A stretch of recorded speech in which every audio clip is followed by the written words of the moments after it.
It is 5 o'clock on the dot this Friday morning. I'm Ken Weaver with your top stories. That Let Freedom Sing gathering was record-breaking in Nashville last night. 355,000 people gathered in downtown Nashville for the big concerts and fireworks show, so still going to be crowded today. We're tracking the potential for showers and thunderstorms, which might cool us down. Full forecast and traffic in 5 minutes. Election 2024, heading into the make-or-break stretch of his re-election campaign, President Biden will rally supporters in Wisconsin today after hosting 4th of July festivities at the White House. Here's Christiane Cordero. President Biden took in last night's 4th of July celebration from the Truman balcony. Watching the fireworks with the First Lady and Vice President Harris. Speaking to supporters before the celebration, he again dismissed calls to end his re-election campaign. I'm not going anywhere. 3 Democratic congressmen, Lloyd Doggett, Raul Grijalva, and Seth Moulton, are now calling for Biden to drop out of the race after last week's debate performance. Other Democrats have questioned if Biden's candidacy can continue. Well, here in Nashville, a deadly day on I-40. A man died after checking on a baby after they had crashed in West Nashville. The SUV stalled in a travel lane during heavy rain. Police say 29-year-old Jacob Hernandez had crashed, then got in the back seat to check on the 18-month-old when another vehicle hit them from behind, ejecting Hernandez out of the back window, killing him on the scene. Also in Nashville, a 4-year-old girl died after falling into a pool at the Magnolia Apartments in Antioch. Reports say a young man started CPR on the child, but that child died at the hospital. Market Numbers Report brought to you by Beacon Capital Management. Online at beaconcm.com. Here's Jim Ryan. Stock futures suggest little change when the markets reopen after the 4th of July break. Investors are gearing up for today's release of job data. Economists forecast 200,000 new non-farm jobs were created last month. The Nasdaq and S&P aren't the only stock indexes rising to new highs. Japan's benchmark Nikkei 225 and the broad-based topics rode the momentum of strong corporate earnings to hit fresh all-time closing highs Thursday. Electronics giant Samsung is expecting a surge in second quarter earnings, continuing its turnaround from Q1. The positive outlook suggests the company's semiconductor business is getting a boost from the demand for artificial intelligence. So are you an introvert or an extrovert? USA Today quotes research showing that people with outgoing personalities land jobs that pay about $10,000 more per year than wallflower-friendly jobs. The downside, extroverts are more prone to wild mood swings. All right, checking futures. Right now, the Dow is up 9, S&P is flat, NASDAQ is up 18. That's the latest news. Traffic and weather next. I'm Ken Weaver, WTN News.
5:06, Nashville's Morning News on Super Talk 99.7 WTN. How are you? Happy July 5th. And if you're awake, well, welcome to us, where we are all exhausted because we were trying to get sleep and the fireworks were going off. We'll talk about our 4th of July during the Gang of Three Amigos. By the way, Johnny is not here. Jeff is here. Jeff, as always, thank you for showing up. Ken Weaver is here as well. And we have a lot of news to talk about. You know, we were joking earlier in the week. First of all, it kind of feels like a Monday, but maybe a Friday. But we're talking about earlier in the week how this is usually a very slow news week, but it isn't. There's so many different stories that are here related to basically the only story that most people in America are talking about, and that is Joe Biden, and should he stay or should he go? Now, there's a couple of things that are out there. One of them, Donald Trump. Let me play the Trump audio first, because I personally thought that this was hysterical. The former president was on the golf course, and he was talking to clearly some people that he felt comfortable with, and somebody started, with the smartphones these days, nothing you say in public is really private because it can be recorded by anyone. And so this is what the former president, Donald Trump, said on a golf course in a golf cart with Barron about not only Joe Biden, but also Kamala Harris. How did I do with the debate the other night? Oh, fantastic. Kick that old broken down pile of crap. Yeah. It's a bad guy. He did. He called Joe Biden a broken down pile of crap. I'm going to play that part again just because I find it so funny. How did I do with the debate the other night? Oh, fantastic. Kick that old broken down pile of crap. Yeah. It's a bad guy. He just quit, He's quitting the race. Is that right? Yep, I got him out of the race. And that means we have Kamala. I think she's going to be better. She's so bad. She's so pathetic. It's so amazing. It's just so bad. So I just can't imagine. But can you imagine that guy dealing with Putin and the president of China, who's a fierce person? He's a fierce man, a very tough guy. And they see him, they probably he can't. But they just announced he's probably quitting. Good. Very good. Yeah, That's amazing. just keep knocking him out, right? Well, I think that was on Friday or Saturday, and there's a little bit of fake news in that particular soundbite because I don't believe that Joe Biden is going to, and I keep going back and forth on this, but I don't think that Joe Biden is going to step aside because he has told a number of different people, and Cringe Jean-Pierre, all these folks have said that no, Joe Biden, he's in it to win it. He met with all of these governors. That is basically what he said, that he is in it to win it. And by the way, in that big governors meeting that Joe Biden had, a lot of the governors were kind of ticked off, actually, at New York Governor Kathy Hochul, because she stands up and she tells President Biden in this meeting with all of these governors that Biden had their unanimous support. And there were some governors in there that said, no. He does not have our support. We're very worried about this president. I've got details on that governor's meeting gone awry coming up here on Nashville's Morning News. But I want to stick with Donald Trump for a minute. Did you see the post on social media from the former president? It was for the 4th of July, and I'm going to try to get through this entire post. Happy 4th of July to all, including to our highly incapable president, and he put the word president in quotes, our highly incapable president who uses prosecutors to go after his political opponent, who choked like a dog during the debate, but tried to pretend it was international travel. Only 12 days rest, he says in parentheses, and when that gig was up, he blamed it on a cold. Therefore, why would anyone say he's cognitively challenged? Also, respects to our potentially new Democrat challenger, laughing Kamala Harris. She did poorly in the Democrat nominating process, starting out at number 2 and ending up defeated and dropping out even before getting to Iowa. But that doesn't mean that she's not and he does put this in air quotes or in quotes, she's not a highly talented politician. Just ask her mentor, the great Willie Brown of San Francisco. Now, that is, of course, if you don't know, the word is out of San Francisco that Kamala Harris and Willie Brown had a torrid affair that is still talked about in San Francisco when Kamala Harris was coming up politically. So, that is something that Donald Trump, he actually invoked the name of Willie Brown, and also talking about how, that whole loss in the primary, that doesn't mean that she's not a highly talented politician. Just ask her mentor, the great Willie Brown of San Francisco. He says, someone else that I have to compliment is a deranged Biden prosecutor named Jack Smith, who has become a legend in his own mind for all of those cases that he has lost. The corrupt prosecutors are working hard for Crooked Joe, but it will never be enough.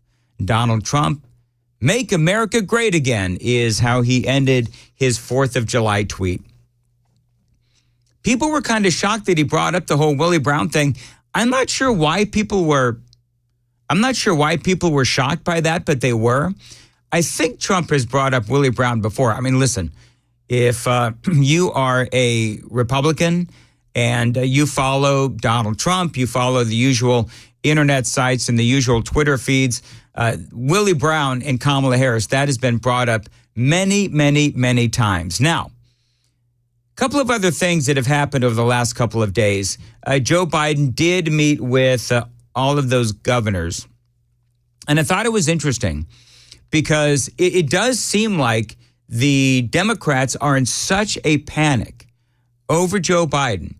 And it seems like the president, despite all of the criticism, despite all of the polling, despite the fact that he admits that he completely shanked the debate, he continues to say that he is in it to win it. And that is what, that seems to be like the constant comment from Joe Biden and the campaign.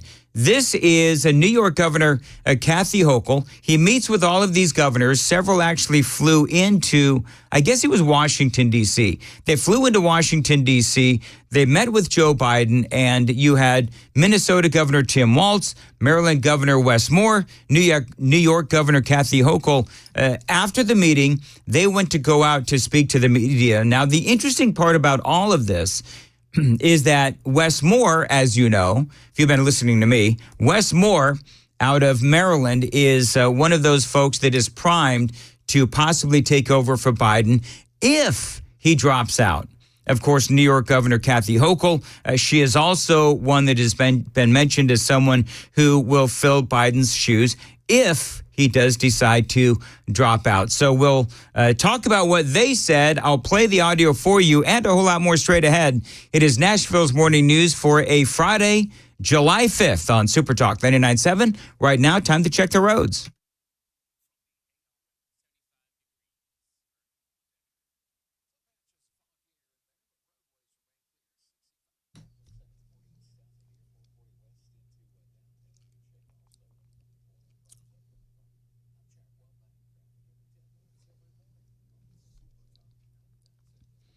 Thank you very much. Friday, it's going to be a high of 86, rain all day today. Saturday, a high of 87 and sunny.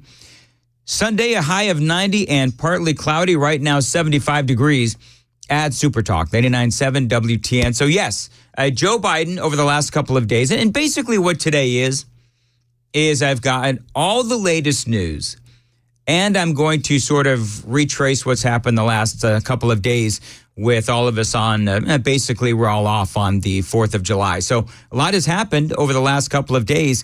Joe Biden did meet with the governors. Kathy Hochul, after that meeting, came out and spoke to the media. I'm here to tell you today, President Joe Biden is in it to win it. All right, there you go. So that is Kathy Hochul, Wes Moore. It was a great conversation with the president and the vice president because it was honest. It was candid. I think that, we always believe that when you love someone, you tell them the truth. And I think we came in and we were honest about the feedback that we were getting. We were honest about the concerns that we were hearing from people. And we were also honest about the fact that as the president continued to tell us and show us that he was all in, that we said that we would stand with him.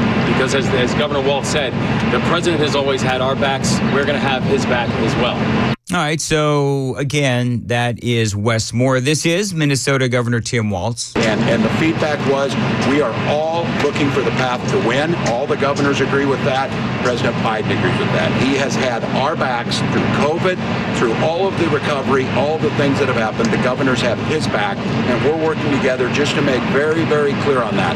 A path to victory in November is the number one priority, and that's the number one priority of the president. So that's what we're trying to get done. The feedback was good. The conversation was honest and open. So they come out and they have, all of those glowing reports on what happened behind closed doors. However, multiple governors who participated in the meeting expressed dismay afterward that there had been little debate as to whether or not Joe Biden should continue his 2024 presidential campaign, a topic they discussed at length during a call the governors had among themselves earlier this week. And so that's the thing. Apparently how this went down is Kathy Hochul, New York governor, she stands up and she basically gives Biden the unequivocal support of all of these governors. And the governors were like, whoa, wait a minute. No, we have misgivings. And then what's interesting is after that meeting, you have Tim Walz, the governor of Minnesota, Wes Moore, the governor of Maryland, and Kathy Hochul, the governor of New York. They come out and they basically said, oh, yeah, everybody's in it to win it. Everybody's standing behind Joe Biden, even though they knew at the time from the meeting that several governors were not on board. And they were on record as saying, no, we're not standing behind Joe Biden. We're simply not. And now they're angry because there doesn't seem to be any kind of discussion going on at all. See, that's the thing that blows my mind, is that, and this is why I've been saying all week, I've been saying, you cannot trust the Democrat Party because they're standing behind Joe Biden, a guy who clearly has issues. And so it's not just Joe Biden and the debate performance. It's not just Joe Biden and the clear onset of Alzheimer's and the lack of mental acuity and his clearly lacking of an ability to run the country or run a campaign. It's not just that, but it's also the policies. But it's also the Democrat Party. They've been lying to us for how long now? I mean, clearly a long time. So you just can't trust the party. And you know who agrees with me? I couldn't believe when I saw this. Joy Reid agrees with me. And I've got that audio coming up. But here's what they say.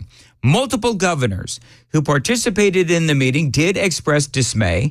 And so despite some of their private trepidations about Mr. Biden continuing his campaign, none of the governors, some of whom are mentioned as possible Biden successors, directly said that he should drop out of the race, according to multiple people briefed on the meeting. However, after the meeting, they did come out and they said, well, wait a minute, this is an issue. For one, Democrat Governor Janet Mills of Maine pulled no punches in blasting Biden over last week's dreadful debate performance after he tried to soothe them by saying that he had been given a thumbs up from a medical checkup earlier this week, which, by the way, proved to be a lie. Remember Cringe Jean-Pierre? She had come out and she had said that Joe Biden did not seek or did not have any medical attention. Remember that? She said that. Well, then Biden said that he had been looked at by a doctor. So once again, big shock of shocks, Joe Biden and Cringe Jean-Pierre both have now been caught in a lie.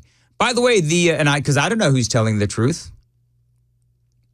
To be candid, I don't know if even they know who's telling the truth. So there's a lot to talk about. Also, there has been an update. There's been an update on the big Biden interview with George Stephanopoulos. Whew, boy, that was going to be a humdinger right there, Brother Dan. So, Ken, do you know what? No holds barred. Do you know what Donald Trump called George Stephanopoulos? I can't wait to hear. A tiny, angry man. I didn't even see. There's so many different parts of this story. I didn't even know that until I looked up at CNN and it was one of their stories. Donald Trump called George Stephanopoulos a tiny, angry man. I love the Trumpisms. It was not lost on me how he has now labeled Kamala Harris as laughing Kamala? Laughing Kamala. Laughing Kamala. And, here's the interesting part is that, and I don't know if you heard me talking about this, but Trump did invoke the name of Willie Brown in his 4th of July message. Yes. And I think that tells you that this is going to be no holds barred if it does end up being Kamala Harris, if Joe Biden does step down. And you mean it's going to be just as intense as the George Stephanopoulos interview of President Biden, Brother Dan? Oh, I'm sure. By the way, you know that's been moved up, right? Oh, really? So here, well, we got to go. So during the Gang of Three Amigos, Ken, all right. We'll talk about the George Stephanopoulos interview, because the update on the George Stephanopoulos interview tells you that it is the Biden campaign that is running this whole thing. Details straight ahead. 5:23. Ken Weaver, what's coming up in the news? Well, right now we're tracking the potential for severe storms in Middle Tennessee. Right now they're happening about 70 miles north of Nashville across southern Kentucky. Also, President Biden hitting the campaign trail today. And just when you think you've heard it all about crazy things on flights in midair, we got a new one for you at 5:30 on Super Talk 99.7 WTN.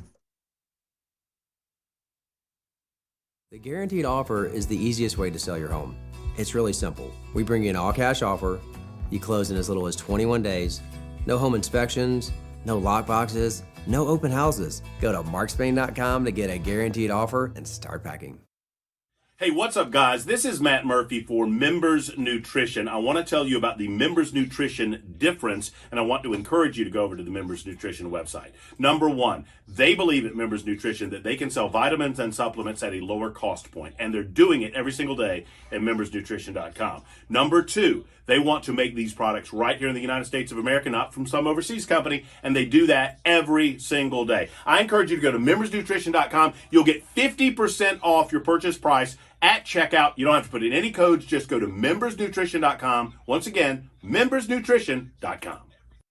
Hey, it's Dan Mandis, and I am so glad that California Closets has fixed my closet catastrophe. After exact measuring and planning, they came over and got to work. Yeah, once it was all plotted out on their 3D CAD system, the pieces are measured, cut, and precisely installed into my space. It was clean, fast, and professional, and above all, my new closets look and function great. Now, this was my dormer, and now this is my new dormer thanks to California Closets. Look at all of this added space for shirts and shoes, you name it, and it is cut so precisely, simply amazing. And my old closet that has now been reborn as the ultimate in style and functionality, making the best use of the space that I had. They can work on just about anything: bedrooms, garages, home offices, closets, pantries, and so much more. Find them online, CaliforniaClosets.com, and see what they can do for you. You can schedule a free design consultation. Mention my name, CaliforniaClosets.com.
528, Nashville's Morning News on Super Talk 99.7 WTN. We are live. By the way, Ken, people are asking me, they heard me on Red Eye, and so they're making comments on Twitter that I've had a long night. Well, I have had a long night. Yeah. However, Red Eye was actually a tape from earlier this week. I'm not sure what day. That was a best of Dan Mandis Red Eye this week. That was, I don't know if I'd call it a best of. Oh. It's like a mediocre of. Yeah. That's the one they recorded. That's the one that they recorded, and for whatever reason, they thought it was a okay enough to I thought I'd just re-air. Slap this on there. It's a 4th of July, hell, just put on a tape. Yeah. That's what it was. Yeah, Gary's still in Buffalo, and who knows where Eric is. Perhaps. He's probably there in North Texas somewhere. Perhaps. I don't know. Yeah. I don't know. All I know is they pay me to talk for 5 hours, and that's what I do. That's right, Brother Dan Mandis. Anyway. And you're still talking. And I'm still talking. But you know what? You know what today is, Ken? July 5th. You know what I've deemed today? What's that? This is a get through the show day. That's what I love every single one, brother. I love every single one of you folks that are listening. Thank you very much for being there for us. Yes, sir. This is a particularly difficult show for a number of different reasons. Oh, yeah. We'll talk about why coming up next. And by the way, today between 9 and 12, Brother Johnny B is going to be filling in. Yes, sir. I want you to just flood the phone lines with happy birthday wishes, because yesterday was Johnny B's birthday. Yeah, sure was. He's he's like 45 years young. Ken, is that what Johnny is? I think 44. Do you know what really? Can I just say this? Do you know what? Now I'm late. You know what's so funny? Malinoff, who's here in for Johnny, Brother Jeff, says you've only got 2 minutes. Yeah, just fill 2 minutes. That's all you've got to do, Mandis. And you went over. I'm already late. Yeah. How do I do this? I start yapping. That's what I do. Anyway, I'm reading the super text line. I'm responding to folks this morning. Thank you for listening. Yes, sir. Thank you for being here for us. Ken Weaver's got the news on WTN.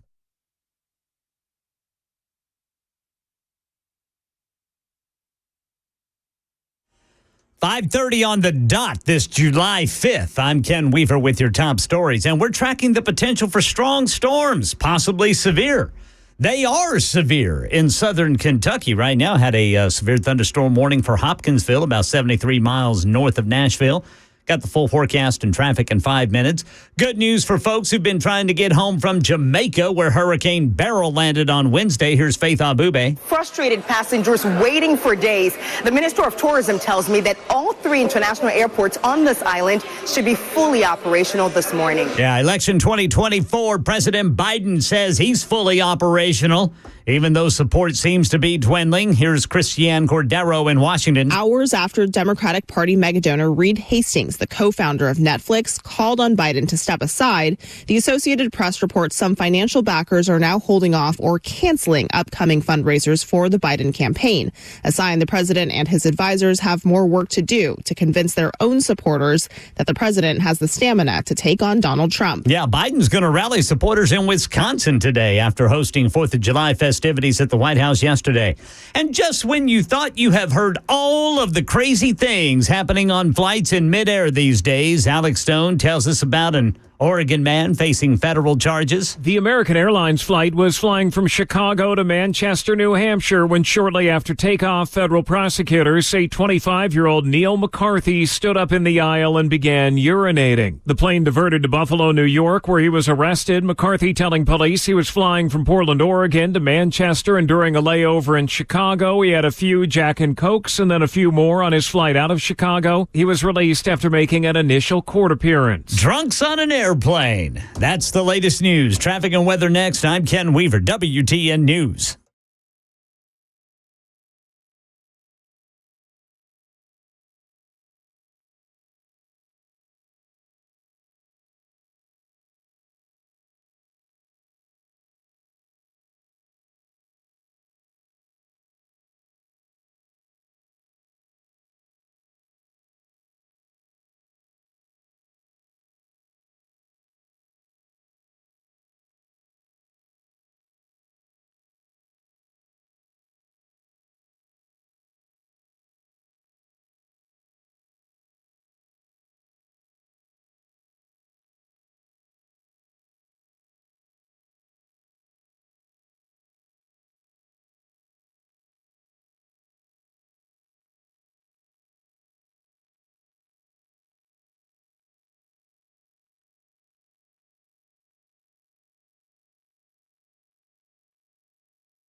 5:34. Nashville's Morning News on Super Talk 99.7 WTN. Time for the gang of Three Amigos. Jeff Malinoff is running the audio console and controlling the levels. Hello, Jeff. Hello, sir. How are you? 2 thumbs up in my world. Oh, Brother Jeff. Back with us again. Yes. As always. By popular demand. As always. Well, nobody else would work. Yes, this is true. Ken Weaver's here. Hello, Ken. Good morning, boys. Yes.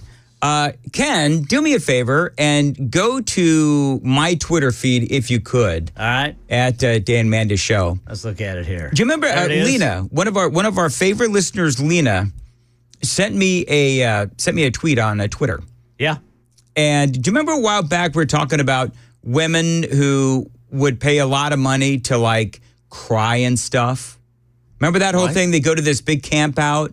Oh, big retreat, $10,000. Scream. Oh, I know where this is going. Yeah. I know where this is going. So, goodness gracious. Lena tagged me in a tweet on Twitter, and I retweeted it at Dan Mandis Show.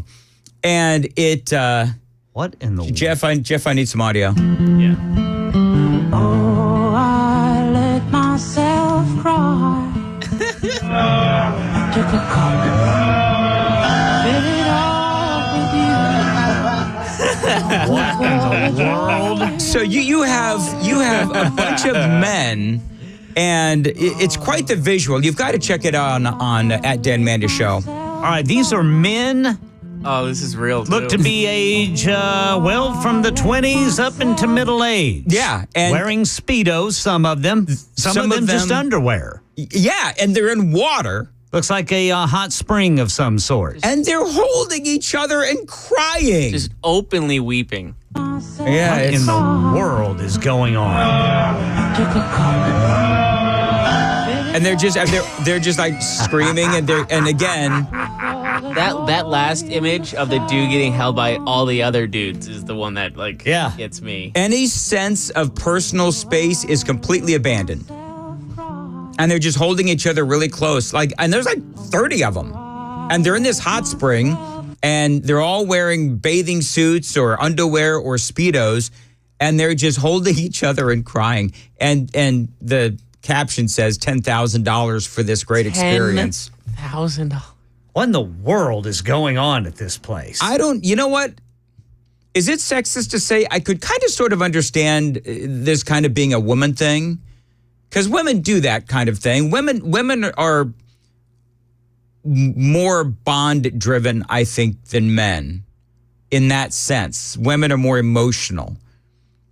This is weird. Is this a sign that men are becoming more and more wussified? And I want all you people to know that all you folks that for years have said, oh, Mandis, man card has to be taken and all that stuff. I would never do this. There are very burly men with tattoos and lots of facial hair that are holding each other in this video. Yeah, it's just weird. Fella in the middle there looks like he's got on some Jordans. Like Hanes underwear that Michael Jordan was. I thought you were saying the shoes. I'm like, he has shoes in the water? Got Michael Jordan underwear on.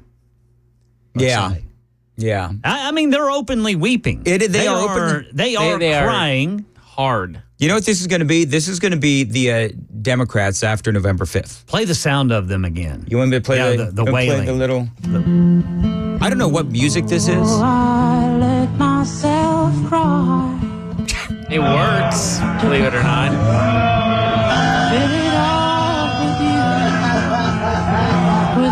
It sounds like goats.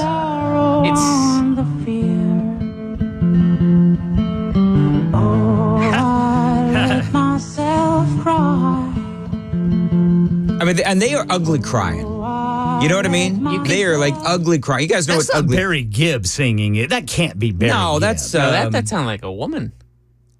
It kind of sounds like a BG. No, but I man. don't think it is. What? Okay, super texters. Who is that singing? I think it's some folk singer from the 60s. That's what I believe. Cry. I don't know. I don't know who it is. Someone said those are the husbands of the crying women in the forest. That's the husbands are crying because the women went out and spent $10,000 to go to some crying things. So you pay 10 grand to do this. $10,000 apparently Go to do like this. an all-inclusive resort in Mexico or something for 10 grand. Like, enjoy yourself. Don't. That's exactly right. They are enjoying themselves. Are they? Well, yeah, they are. Why would they do it? Their wives made them are do you it? going to drop cinder blocks on your feet and enjoy that? No. These dudes are enjoying this. Why else would they do it? They spent 10 grand to go be held by another man in hot water in his underwear. I just have... All right, so just so we're clear, Ken and Jeff and Johnny, if you're listening, if y'all ever come over to my house, we will not be doing this in my hot tub. No, we will not, Brother Dan. That is a... Ken's like, that's a given there, brother. Good. Phil says that sounds like Tiny Tim. That's right. He's right. It does sound like Tiny Tim. And you know what's so funny? That ties in with the previous segment. Tiptoe through the tulips. Because wasn't Tiny Tim kind of like George Stephanopoulos, a tiny angry man? No, he was actually, I think Tiny Tim might have been, no, wait a minute. Wasn't he? I got to look him up. Yeah. Whatever. And hey, if you're a Tiny Tim fan and he was not a tiny angry man, okay, that's fine. How big an old boy was Tiny Tim? Donald Trump said that George Stephanopoulos is a tiny angry man. I still remember the interview he did with him where he goes like, I regret lots of things. I'm sure you regret lots of things. And Stephanopoulos goes, what do I regret? He's like, well, donating to the Clinton Foundation for one. Yeah. And like Stephanopoulos had nothing to say. Just, I think he was more shocked than anything that he said that. Well, that's because nobody ever calls out George Stephanopoulos for being a Clinton operative. So Tiny Tim was 6'1" tall. Oh, okay. So Tiny Tim, he was 6'1". That was like a nickname based on the opposite of what he really was. So in other words, we can call Brian Wilson Tiny Brian. I wouldn't do that. And we can call me Tall Dan. We could do that. Yeah. It's gonna be a long 4 hours here, guys. We got to run that by the PR department first. I don't know if we have a PR department. Moving right along. So, how was everyone's 4th of July? Got lots of sun. Literally I got lots sat here. of it. Yeah? I worked. You worked? We know you worked, Jeff. Jeff, just so you know, like when I was your age, and Ken probably did the same thing. We worked every 4th of July, every Christmas Day, every Thanksgiving Day. It's called cutting your teeth, paying your dues. Yeah. By the way, speaking of paying your dues, also part of that deal is you got to give me and Ken $5 each. No. Okay, good.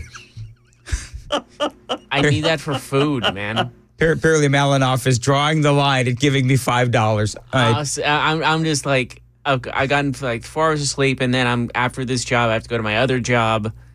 And then Saturday, I go back to the studio. Then Sunday morning, I come back to the studio. And then Sunday night, I do my other job. And then Monday, I finally sleep. And then Tuesday, Wednesday, Thursday, Friday, I'm back here doing this show with Johnny B. There you go. Well, very good, because I'm going on vacation. So there you go. Very good. Well, thank you, Jeff. You got roommates, Brother Jeff? No. Well, you can sleep then, dude. I'm going to, I have, I thank God I don't need roommates. So did you guys? for that. So did you guys shoot off any fireworks, anyone? My neighbors did. Yep. Someone in my parking lot did. Yeah, all the way up to midnight. So we went to, you can't see the mark on my forehead anymore. I was kind of hoping it would still be there. Why, you got hit with a firework? I did. And it was Amy that lit it off, that lit the firework. So here's... Threw a little black cat at you, did she? So we go to a friend's house, a family friend's house. And everybody's there. And everybody's lighting off their fireworks, and it's a big field, big backyard kind of a thing. And Amy decides, we bought like fireworks. So she lights this thing on fire. Yeah. Has no idea what it is. Off to a great start. Let's just light the fuse and see what happens. Lit it and threw it. So it was like a box. It was like a Pandora's box of fireworks. So she lights it, and she goes running. Yes, sir. And, we got a couple of things, sparklers, things go up in the sky. And then somehow, for whatever reason, all of a sudden, firework flames just start hurling towards me. And one of them hit me right in the head. And then as I'm turning my head to my left, I slam my head on a chair, on a metal chair. So I'm assaulted by a firework and a chair. I was not happy. Happy 4th of flippin' July. And I was already tired. Did it pop on your head or did it just hit your head, bounce off, and then pop? I don't, to be honest with you, Ken, I don't know what happened. Like, it was like a flame, and it was like a piece of shrapnel kind of a thing, and it just hit my head. And then I jerked my head to my left, and I slammed it up against the chair. And I'm like, yep, it's always the head with me. It's like always the head. It's like, I got to be like Les Nessman, just carry Band-Aids everywhere I go for whatever is going to happen on my forehead. He always had a Band-Aid, man. He always had a Band-Aid. If it wasn't on his head, it was on his arm. That's exactly right. That is exactly right. So that was fun. And, but we had a great time. Yeah. What's so funny is over the past, like Monday, Tuesday, Wednesday morning, I did, midnight to 5, did Red Eye Radio, and then I did 4 hours here. I was fine. I was fine. I am dog-a tired today. Like, I am exhausted. Yeah. Because I got home. Can I just also be honest? I drank a little bit over the weekend. I had quite a bit, actually. Yeah, I went past, I got back, I came close to doing the old Ken Weaver ways yesterday. I had to be real careful yesterday. Really?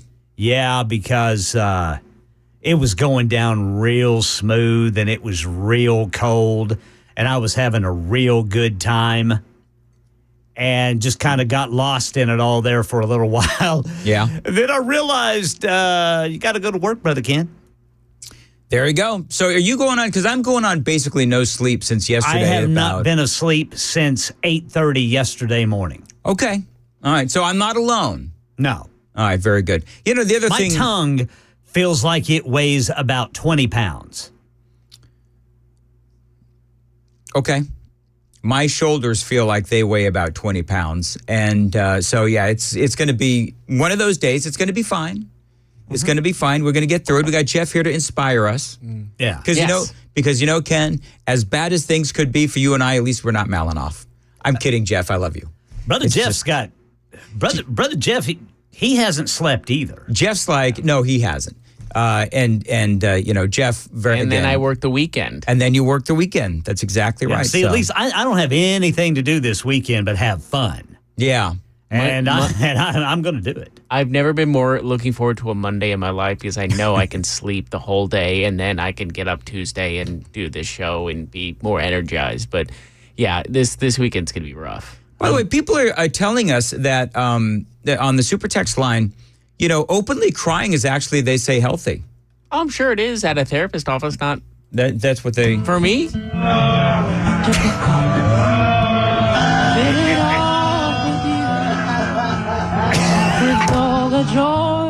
I don't know. That just doesn't sound healthy. Does that sound healthy to you, crying with a bunch? Well, it's apparently a stress reliever. I think crying in a certain environment is different, but I wouldn't do it there. Like, again, therapist office, like maybe around loved ones, like, during a tragic time sometimes helps. Like, right.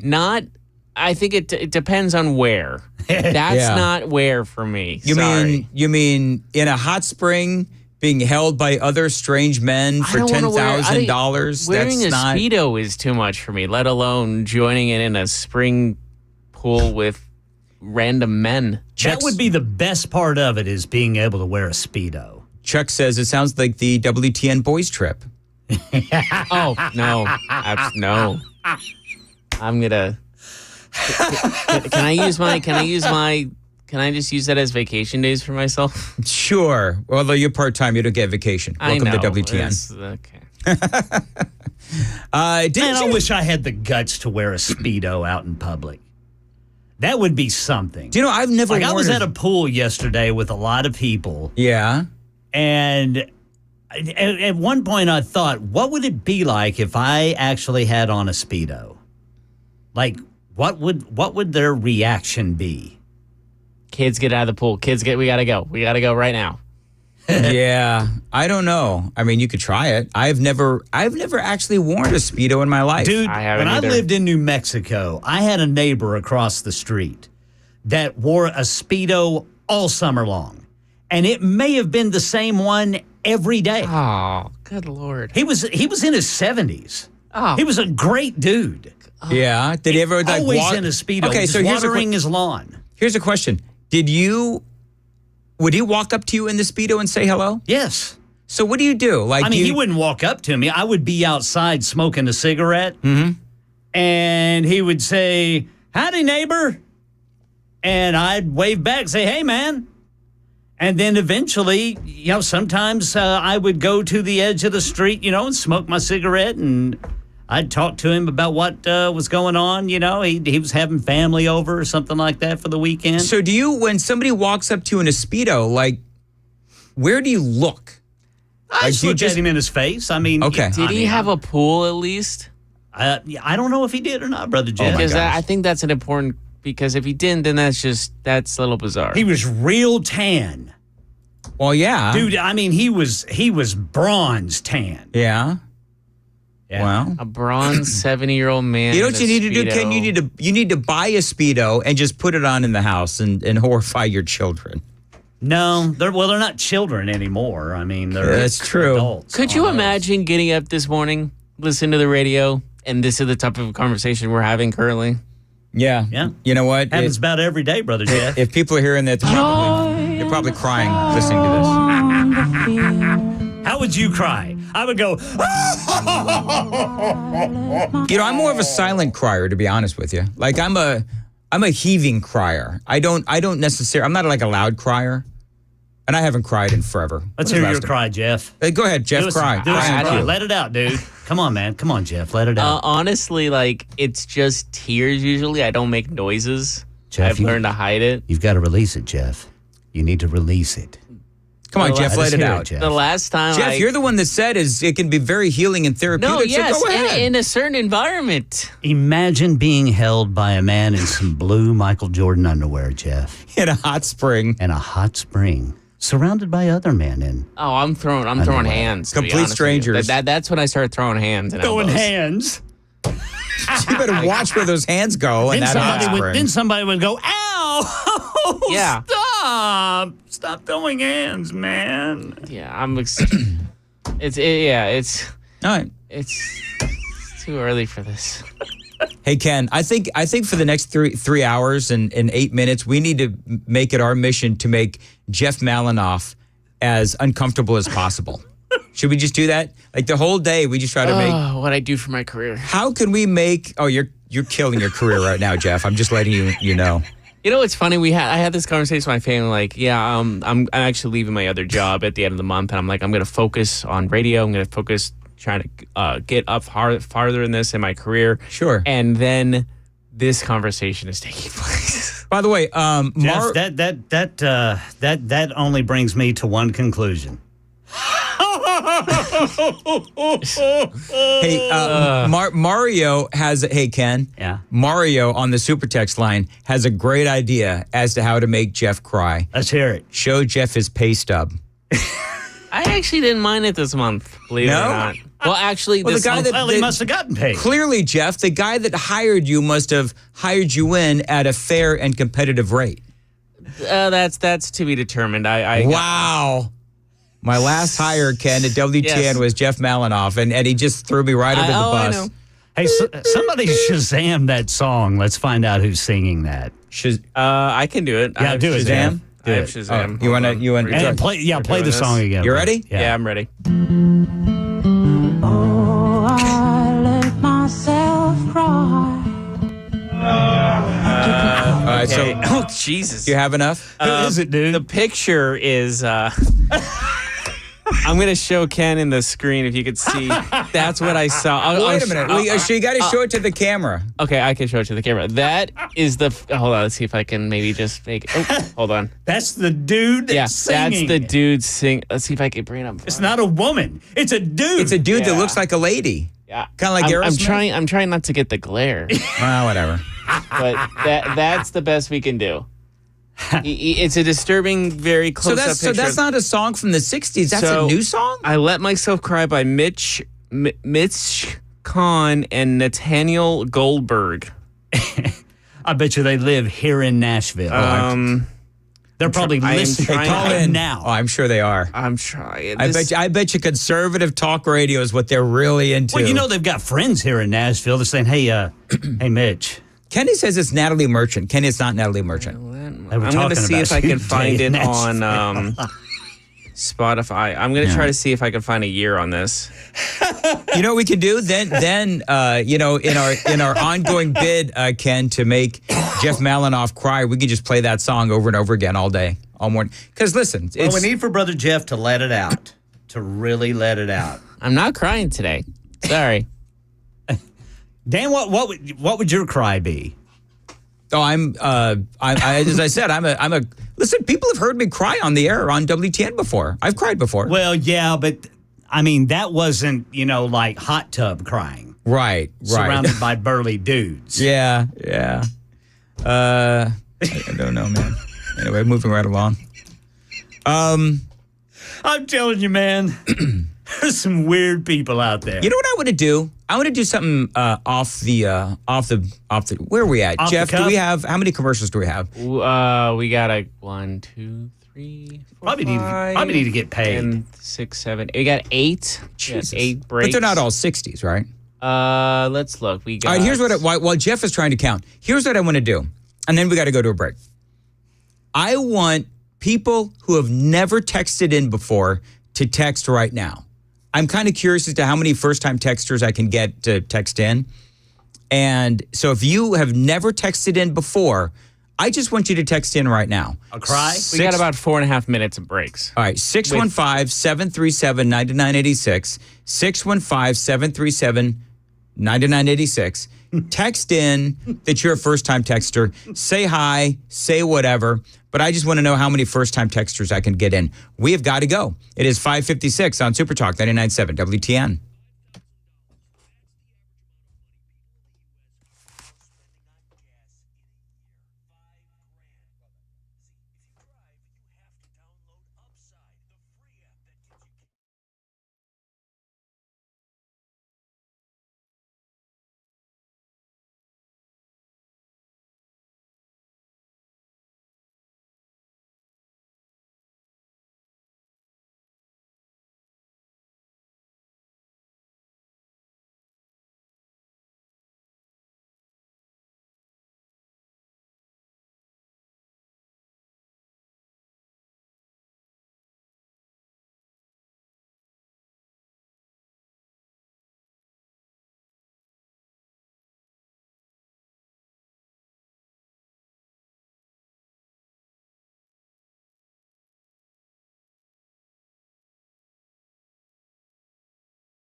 I'm Ken Weaver with your top stories, and we've got some strong storms just to the west of Nashville. Some of them are going severe from time to time there in southern Kentucky. Right now, we're all clear of any severe storms, but nonetheless, there is some very heavy rain just to the west of Nashville, and it is packing some thunder and lightning with it. Full forecast and traffic in 5 minutes. Election 2024 heading into the make-or-break stretch of his re-election campaign. President Biden's going to rally supporters in Wisconsin today after hosting 4th of July festivities at the White House. Here's Christiane Cordero. President Biden took in last night's 4th of July celebration from the Truman balcony. Watching the fireworks with the First Lady and Vice President Harris. Speaking to supporters before the celebration, he again dismissed calls to end his re-election campaign. I'm not going anywhere. 3 Democratic congressmen, Lloyd Doggett, Raul Grijalva, and Seth Moulton, are now calling for Biden to drop out of the race after last week's debate performance. Other Democrats have questioned if Biden's candidacy can continue. Market numbers report brought to you by Beacon Capital Management. Online at beaconcm.com. Dow futures are flat, S&P flat, NASDAQ up 24. That's the latest news. Traffic and weather next. I'm Ken Weaver, WTN News.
.606, Nashville's Morning News on Super Talk 99.7 WTN. Welcome into a Friday.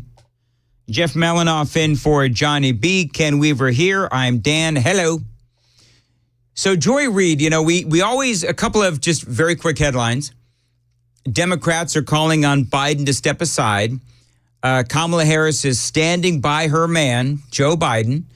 However, and Biden is saying that he's not going anywhere. So just really interesting news cycle today, and we'll keep you updated on all the latest. Want to very quickly play you some audio from Joy Reid, because I believe that she is having a nervous breakdown. But believe it or not, I can't believe that I'm going to say this.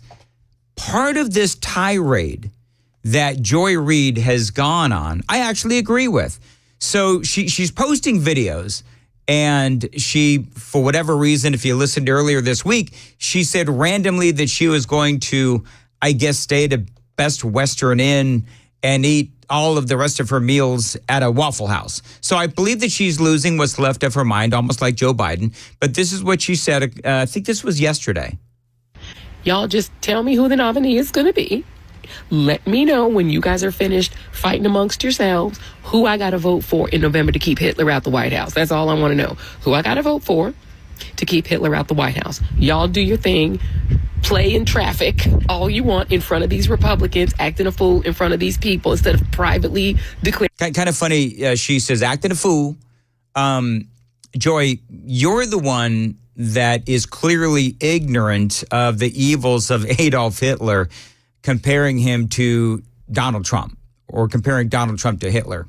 Because what that does is I do understand, and I've said this before, I do understand that you don't like Donald Trump, but when you compare Hitler and Trump, what you're actually doing is you are sanitizing the crimes of Adolf Hitler. And when you do that, then clearly, at least to me, it shows that you're anti-Semitic. When you sanitize Adolf Hitler and the crimes of Adolf Hitler by comparing him to Joe Biden, then you, Joy Reid, are making an anti-Semitic comment. Clearing your stuff, but don't text me no more because I'm not taking no more of these texts. Just let me know when you guys are finished figuring it out, Democrats, because I know y'all the freak out people. Mm-hmm. Go ahead and freak out, have your conversation, and then let me know who I got to vote for to keep Hitler out the White House. That's it. I'm done. I'm sorry. So she's like the Democrats are the, and I'm air quoting here, the freak out people. I'm sorry. You're the one that is putting out videos talking about how you're going to, shelter in place at the Best Western next to the Waffle House. But the Democrats are the ones that are freaking out. All right. Here's more from Joy Reid. Oh, and by the way, if it's Biden in a coma, I'm going to vote for Biden in a coma. I don't even really particularly like the guy. A lot of his policies, don't like him. He's not Donald Trump, right? Yeah. Hitler, White House. We keeping him out. All right. So what's so funny is that when you say something so incredibly ignorant of history, I know what she's doing. She's counting on people, and Democrats do this. She's counting on people, knuckleheads like me, just falling for it and playing the audio on the radio or on television or whatever it is. But here's the thing, or in podcasts, whatever. But when you are so anxious to show your ignorance and when you're so anxious to show your arrogance and when you're so anxious to sit here and say, well, I would rather vote for Joe Biden in a coma than Donald Trump, well, it also shows that you are irrational and unreasonable. But see, we've known this about Joy Reid forever. I mean, we have. To be candid, I don't know of anybody who actually takes Joy Reid seriously. But then she says something that actually makes sense. I couldn't believe it. And I thought when I was watching this yesterday by the pool and I'd had a lot of rum to drink, I thought, wait a minute, is this the rum talking or do I actually agree with Joy Reid on something? And another thing, I've always got another thing. You guys do know that in 2020, y'all Democrats had choices of young people. You had a young LGBTQ guy, Mayor Pete. You had a Latino. You had Kamala Harris. You had Liz Warren. You had all these choices that were all younger than Biden, fresher and newer than Biden. She's absolutely right. We said this way back when. We said that Joe Biden is way old and what is going to happen in the next 4 years. And I don't know if there's a talk show host out there who didn't predict what is happening right now. And you know who y'all picked to be the president and the nominee? Joe Biden. He beat all the young people. So, yes, we have a gerontocracy problem on the Democratic side. Way too many of these oldie goldies that don't seem to want to sit down and retire. But when given the choice between the young and fresh and Joe Biden, y'all picked Joe Biden. That was what you picked. So he's in there because Democrats actually picked him in the first place. So just keep that in mind, that you've been given options in the past, and this is what you picked. And nobody stepped up to choose to run against him in the primary. So once again, well, realize that was the Democrat Party. That wasn't necessarily, all the Democrats out there. I mean, the Democrat Party pretty much literally did not allow people to run against Joe Biden in the primary. Democrats went out and voted and picked. If you try to undo that choice, like 57 million some odd Democrats voted in these primaries, so what are you going to do? You're going to just tell them, F off, we're going to pick somebody different that's not him, or Kamala Harris, who was on that ticket too, on those ballots? That's not democracy. This choice has been made. Right. I mean, that's the great thing about all this. And that is the one thing hell has indeed frozen over. I agreed with Joy Reid on something, which is the Democrats have made their choice. They ran through the primary, and here's the deal. The Democrat Party, Joe Biden has been showing signs of fading mental acuity for years. Yet they allowed him and they had him go through the primary process. They didn't let anybody run against him. And so now they're faced with this situation because of the bad debate where they may just decide to install whoever it is that they want to install. And that's an issue. I would say that's an issue. By the way, you know that Biden said a number of things over the weekend. One of the things he said, "You got me, man. I'm not going anywhere." He says, "I'm not going anywhere." That was something that he said. But he also said this. By the way, I'm proud to be, as I said, the first vice president, first black woman to serve with a black president. I'm proud of the first black woman in the Supreme Court. There's just so much that we can do because together there's nothing. Look, this is the United States of America. So in case you didn't catch that went viral. Biden tells a Philadelphia radio station that he is proud to be the first black woman to serve with a black president. Listen again. By the way, I'm proud to be, as I said, the first vice president, first black woman to serve with a black president. I'm proud of the first black woman in the Supreme Court. Anybody get that? I mean, Lord have mercy. You know, it's interesting, too, because the Democrats have been saying after that debate, the Democrats basically have been saying that Biden, you've got like 4 days. You have 4 days to get it together. So you need to figure out how you can prove to the American people that you are all there. By the way, I'm proud to be, as I said, the first vice president, first black woman to serve with a black president. So I think he's doing a gangbuster job so far. By the way, coming up, the latest on his interview, his big hard-hitting interview with, as Donald Trump said, George Stephanopoulos, a tiny, angry man, and some big news on that, and it is all straight ahead on Super Talk 99.7 WTN. It is 6:15. Time to check the roads on 99.7.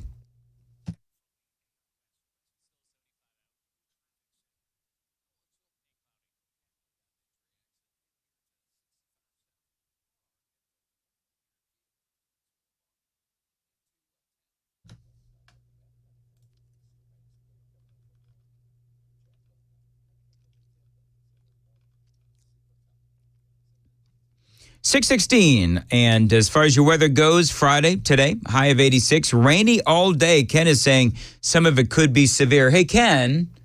Yeah, Brother Dan Mandis. When you say severe, I mean, we're not talking about tornadoes and stuff, are we? Well, you can't rule them out, but mainly what's been going on is just severe thunderstorm warnings, mainly in southern Kentucky, which can spawn tornadoes, but have not yet. From what I understand, the threat of tornadoes is very low, but you never know. You never know. And we've got some strong storms out there right now. They're getting closer and closer to Nashville. Clarksville's getting hammered right now. Okay. Oh, so it's going to probably hit us here in Music Row in the next couple of hours? Yeah, we're going to get it here. We're going to, if this stays together, we're going to get some heavy rain, possibly some thunder and lightning with it. Okay. Thank you, Ken. We'll keep you updated on the weather. Full weather forecast coming up at the bottom of the hour on WTN. Saturday, a high of 87 and sunny. Sunday, high of 90 and partly cloudy. Right now, 75 at Super Talk 99.7 WTN. So, George Stephanopoulos Remember that he was going, and this, by the way, this will prove to you that Joe Biden and the Democrats are running this interview with George Stephanopoulos. All across the media today and over the last couple of days, there was these headlines that the Democrats are in full panic. The Biden administration is in full panic. And so remember that originally Joe Biden was going to have this interview with tiny, angry George Stephanopoulos, and they were going to run portions or segments of the interview for the next 3 days. You know, all through the weekend, they were going to show different parts of the interview because this really is, the entire world is going to be watching this interview with George Stephanopoulos. So what did they decide to do? The Biden administration goes to George Stephanopoulos and says, no, we don't want you to do what you originally planned to do because we're calling the shots. We want you to run the entire interview on Friday night. And that's what they're going to do. ABC and George Stephanopoulos acquiesced to the demands of the White House because the White House, they're the ones pulling the strings on this interview with George Stephanopoulos, this incredibly hard-hitting interview with George Stephanopoulos. And they're going to run all of it. The interview, I guess, is supposed to happen at some point today. Now, it can't be after 8 o'clock because Joe Biden, one of the things that he told those governors was that he is going to go to bed at 8 o'clock every single night. So, memo to Xi Jinping, if you invade Taiwan, don't do it past 8 p.m. Eastern Standard Time. Memo to Vladimir Putin, if you decide you want to use a nuke, well, don't do it after 8 p.m. Eastern Standard Time because Joe's going to be in bed. Or maybe from a strategic standpoint, you do it after 8 p.m. at night. So that's part of the discussion out there today is the Biden campaign, Biden administration just decided, they told ABC, they told George Stephanopoulos, you've got to run the entire interview tonight at 8. I don't know when it is. Ken, do you know when that interview, if you could at some point. It's going to be 7 o'clock, Middle Tennessee time. Look at you, Ken. You're right there. 7 o'clock tonight. Joe Biden is going to, that interview is going to be shown in its entirety. What do you think people ought to look for, Ken? I think people need to look for follow-up questions from George Stephanopoulos. I think that what they should do is they should run a montage of Joe Biden gaffes, whether it's him trying to say Alejandro Mayorkas' name or a montage of the gaffes during the debate when he called out for the dead Congresswoman Jackie Walorski, and just ask the president, what is going on there? Like, when that happens, can you explain to the American people what is going on? And ask follow-up questions. I want to see if we're going to be surprised. I know what that answer would be. What's that, Jeff? I have a stutter. You know what? He may. But he wasn't stuttering when he said, where's Jackie? Oh, he'll still use it. He'll still use the stutter because that's what everyone defended him on after the debate. They said, this guy is recovering from a stutter. You know, he didn't have one for his last 40 years. Which is so weird because, yeah, you look at his speeches, you look at him when he was in the Senate, there was no stutter. There just wasn't. Now, he may have had a stutter as a kid. I really don't know. I'm sure he did, but people grow out of their stutters, and it seemed like he did. Yeah. You're right. What about you, Ken? Any thoughts on what needs to happen during this interview? I just want to see if I'm surprised by anything because right now I don't think I'm going to be surprised. Right. I want to see if, for some reason, George Stephanopoulos actually becomes a journalist here. And you hit on it earlier when you said follow-up questions. That's exactly right. I don't expect it, but we'll see. All right, very good. It is 6:22 on Nashville's Morning News on Super Talk 99.7 WTN. By the way, I did earlier, and I'll continue to do this throughout the morning. I asked for first-time texters, And I got hammered. Really? By first time. Yeah, I did.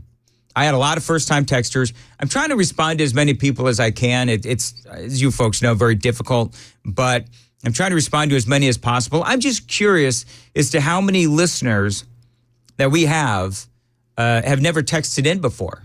And so I'm just curious, and there have been many, actually. So I'm going to continue to do that throughout the morning. I just want to know, if you're a listener, you've never texted in before, text in right now. Just say hello. Just say good morning. 615-737-9986.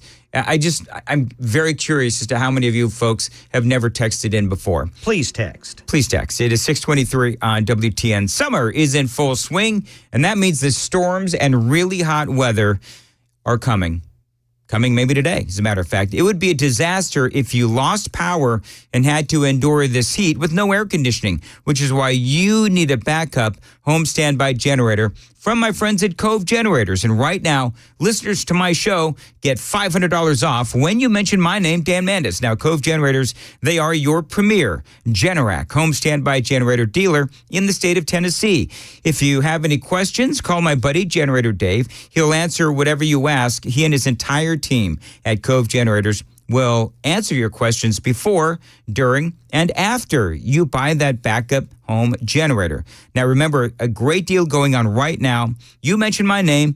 When you call them, when you check them out online, you're going to get $500 off when you mention my name. That's a deal you're not going to find anywhere else but at Cove Generators.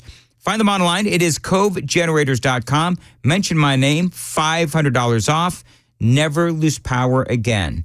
Their phone number, 931-559-3311, 559-3311, 931 area code, covegenerators.com.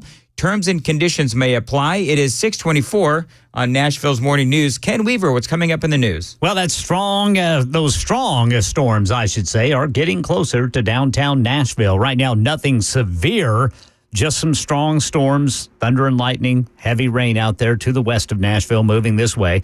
Death toll from a drunk driver is expected to grow. This story coming up at 6:30 on Super Talk 99.7 WTN.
6:30 on the dot this Friday morning, July 5th. I'm Ken Weaver with your top stories. Still tracking the potential for strong storms. In fact, it's happening right now. We've got some strong storms just to the west of Nashville, packing some lightning, very heavy rain, some isolated showers and storms popping up ahead of that. Right now, you're going to get it on 65 between here and Bowling Green. Right before you get to the Kentucky border, there's some very heavy rain along 65. So that's coming. It'll last for a little bit. We'll tell you all about it during the full forecast and traffic in 5 minutes.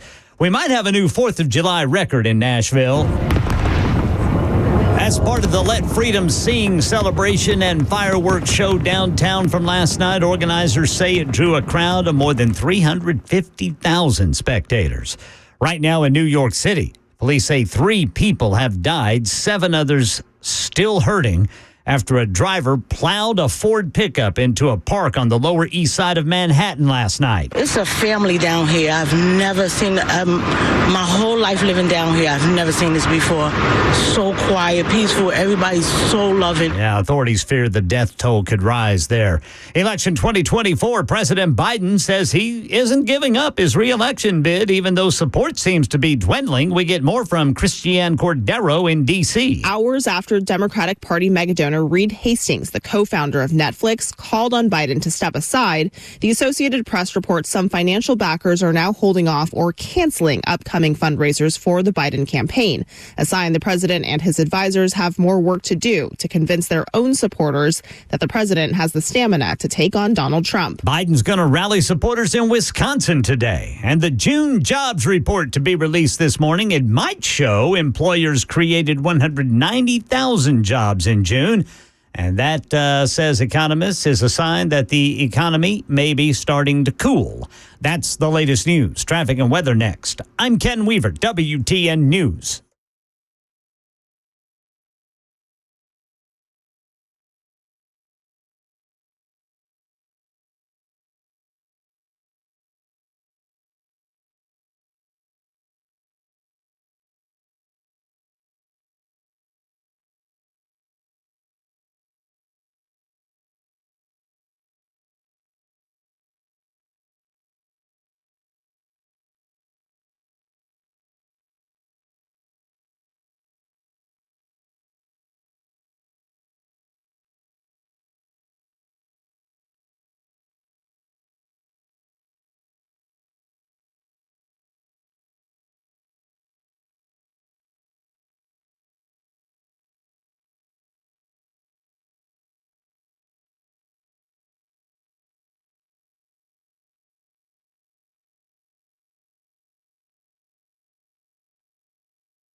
6:35, Nashville's Morning News on Super Talk 99.7 WTN. Welcome on into Friday, July 5th.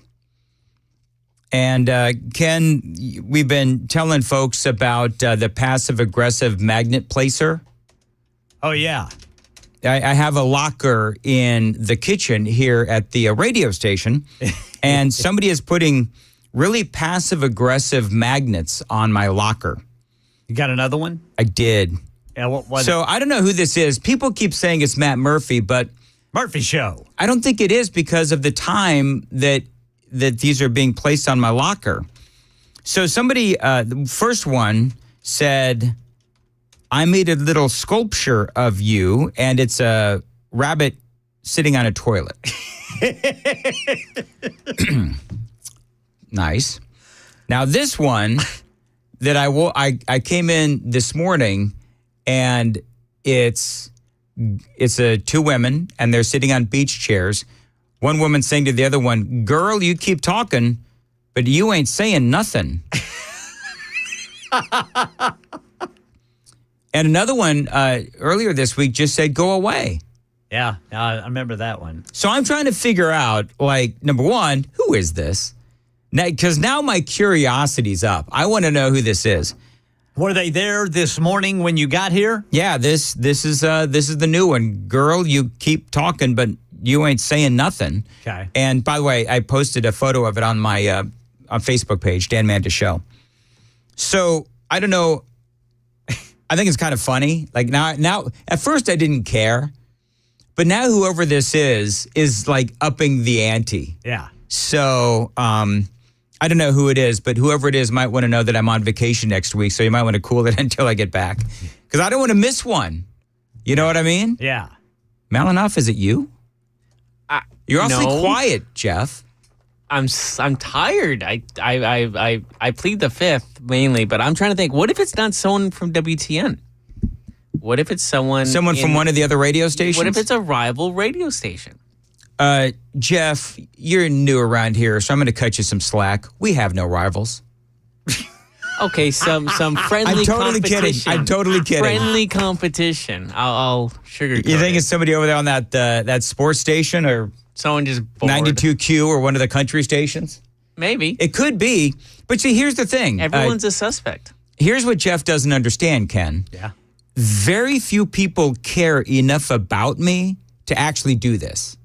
That's the thing. Like, our first thought was Bell, right? Because it's well known that Bell hates me. Yeah. And so, but I don't think Bell cares enough to actually do this. He doesn't care about me. He just, whatever.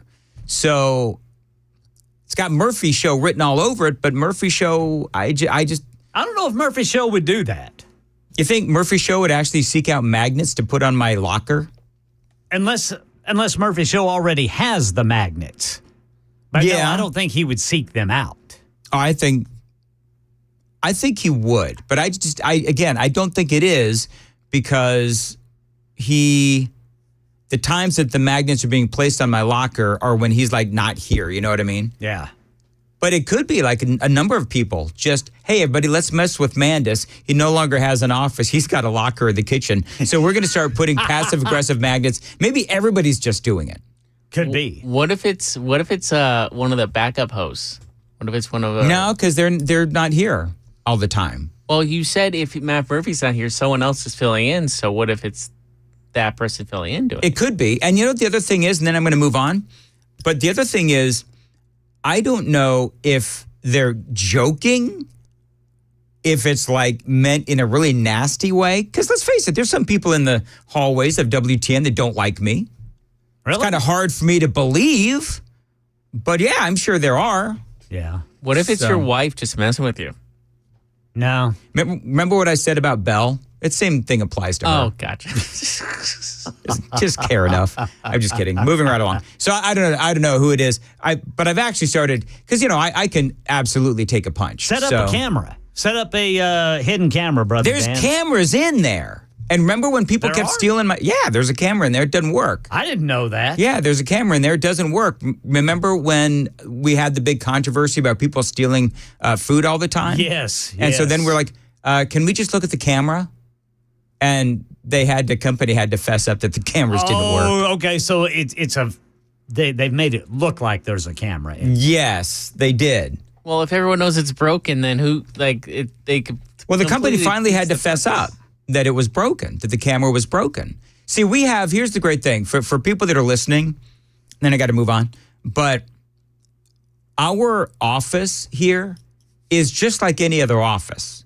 We have pranksters, we have people that don't get along, we have people that love each other and in a friendly kind of office way.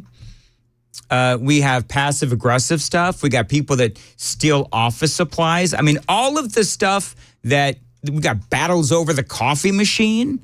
So whatever you have to deal with in your office, try being on the second floor of a radio station group where there's 5 completely different radio stations.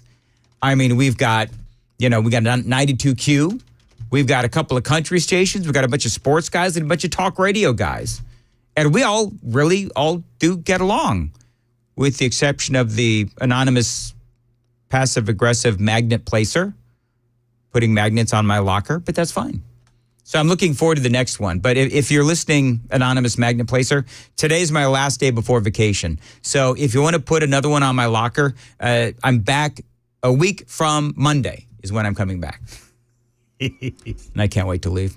Hey, it is 6:41. Not that I don't love my job. I am just ready for the Outer Banks, man. Yeah, man. I am just ready for the Outer Banks. Go out there and eat you some shellfish, dude. I'm going to do a lot. Yeah. I'm going to do a lot. All right, got to move on. Hey, we have been talking about for a long time, is Joe Biden a puppet for the Obamas and a cabal of secretive Democrats? Now, we've been talking about that for a long time.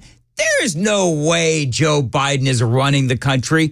Look at this man. He's calling out for dead congresswomen. He can't complete a sentence. I mean, on it goes. We've all been talking about that for a long time. This was an actual headline in the Daily Mail. Is Joe Biden a puppet for the Obamas and a cabal of secretive Democrats? That was a headline. Now, as you can imagine, when I saw that headline, I was like, duh. Listen to 99.7. Listen to talk radio. But the way that they framed this story, it's like people are shocked, I tell you, that this could actually be a thing. Top Democrats are so alarmed about Joe Biden's ailing health, some fear a shadowy cabal is keeping him in power so they can pull levers behind the scenes, it is claimed. The astonishing theory was detailed in the liberal New York Magazine. Its reporter, Olivia Nuzzi, revealed that even Democrat elites are stumped as to how and why the fast declining 81-year-old is being allowed to continue his reelection bid. Nuzzi said she had heard questions being posed by high-ranking Democrats on the East and West Coasts about whether Biden is a puppet whose strings are being pulled by another group of secretive Democrats. Explaining the strange convergence in beliefs between Biden and Trump supporters, Nuzzi said nothing else made sense. They were in full agreement. Right. Republicans and conservatives have been saying this for a long time because nothing else does make sense. The theory that a cabal was controlling Biden parallels, need some audio, Jeff. This theory that a cabal was controlling Biden parallels a similar idea pushed by Donald Trump that Barack Obama was actually calling the shots. Now, we all remember what Obama said about a possible third term. Remember this? What you know now, do you wish like you had a third term? And I used to say, you know what, if I could make an arrangement where I had a stand-in, a front man or front woman, and they had an earpiece in, and I was just in my basement in my sweats looking through the stuff, and then I could sort of deliver the lines, but somebody else was doing all the talking and ceremony. Wow. I'd be fine with that. I mean, listen, and we've all seen the stories where you have, Valerie Jarrett and a whole bunch of other highfalutin, high-ranking Democrats all meeting at Barack Obama's house And who knows what they're talking about? Biden officials as well. That has been well documented. I'll read you the rest of the story coming up because their ignorance is nothing short of astonishing. It is 6:45. Time to check the roads on WTN.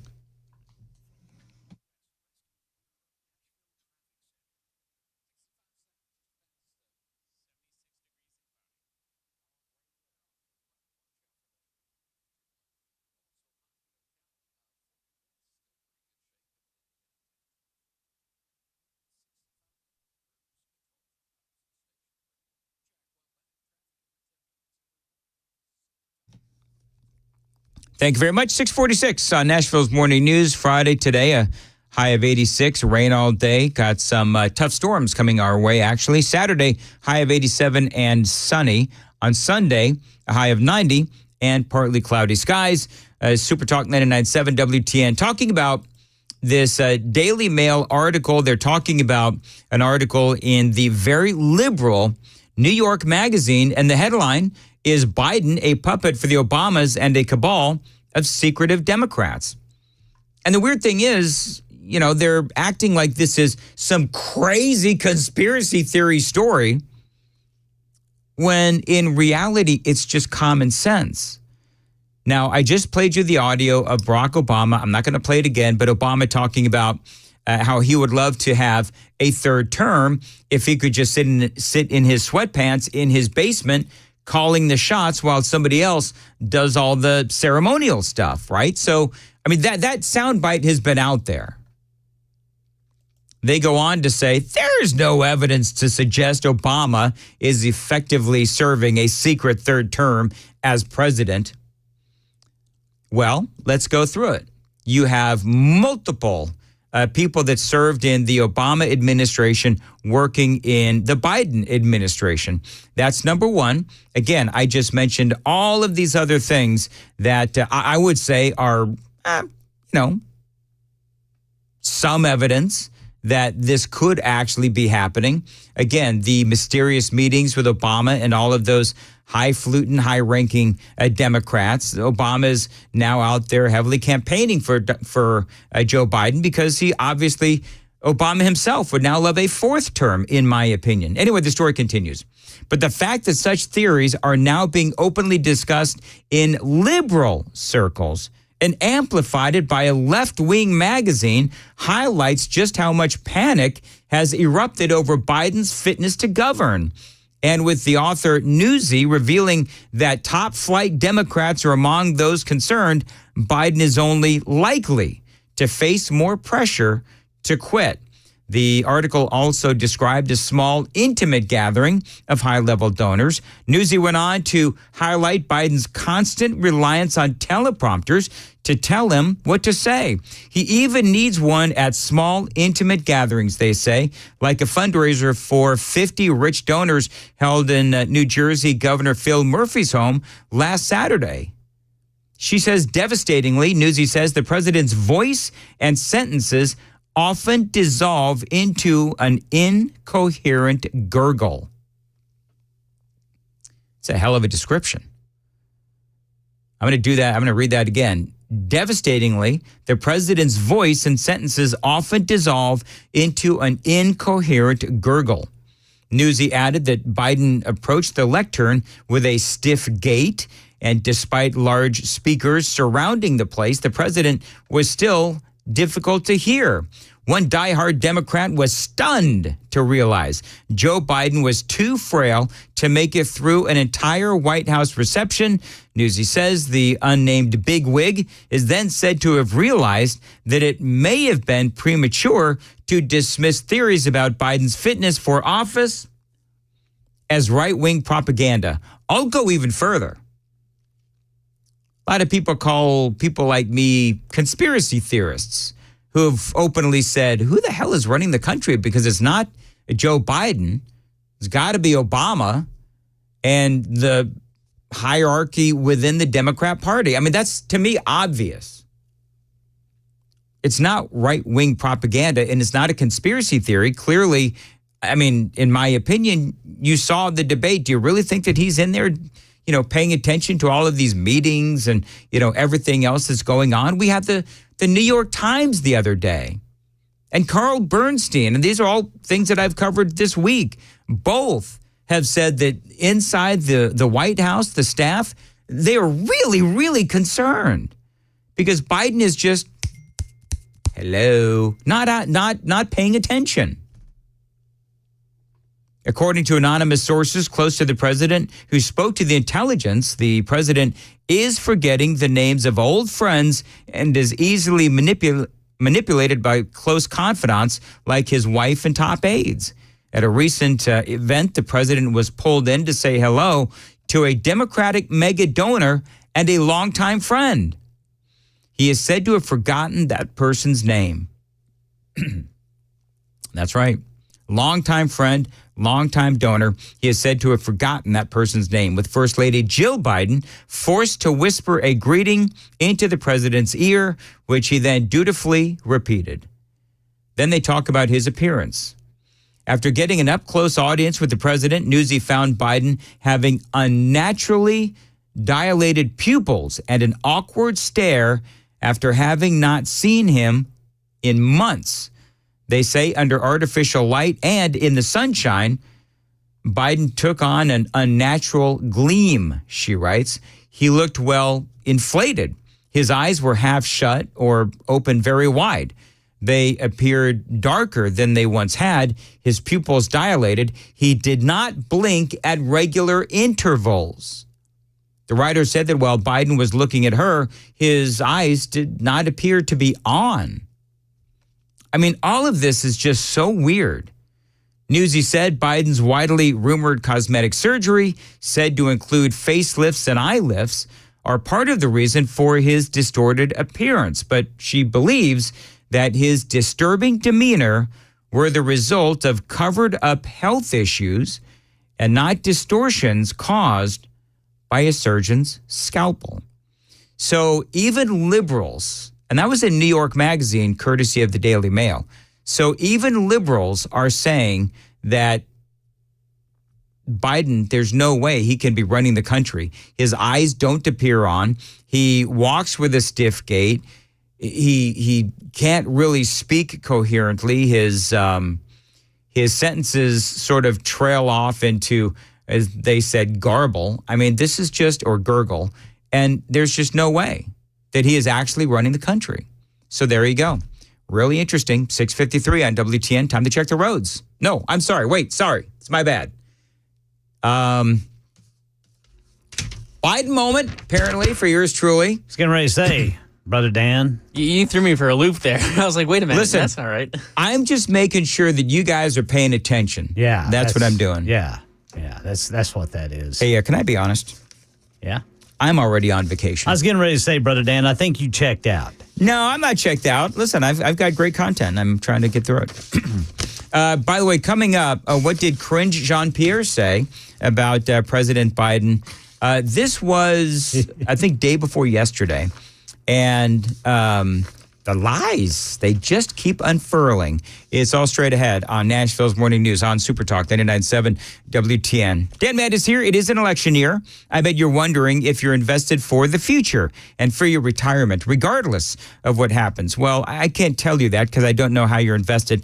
But what I can tell you is that Paul Winkler and his team can help you get the answers that you need. Now, Paul has been on the radio here in Middle Tennessee for nearly 20 years. And Paul and his team are all former investment brokers, insurance agents, and one was even a securities attorney who worked for a big financial company.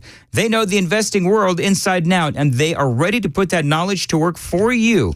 Check out Paul and his entire team at paulwinkler.com. These folks are fee-based. In other words, no commissions, which means they're not trying to sell you something. They want to teach you how to relax about money. So call them 615-851-1950. 615-851-1950. His website is paulwinkler.com. It is 6:54. Ken Weaver, what's coming up in the news? Well, a deadly crash under investigation. This happened on the 4th of July in West Nashville. Authorities fear the death toll is going to go up after what happened in a New York City park last night. You got to hear what happened in the water in the Gulf of Mexico off the coast of Texas. Hurricane Beryl is expected to head back into the Gulf and head toward Texas. And we get a new jobs report in half an hour. And President Biden hitting the campaign trail today at 7 on Super Talk 99.7 WTN.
The guaranteed offer is the easiest way to sell your home.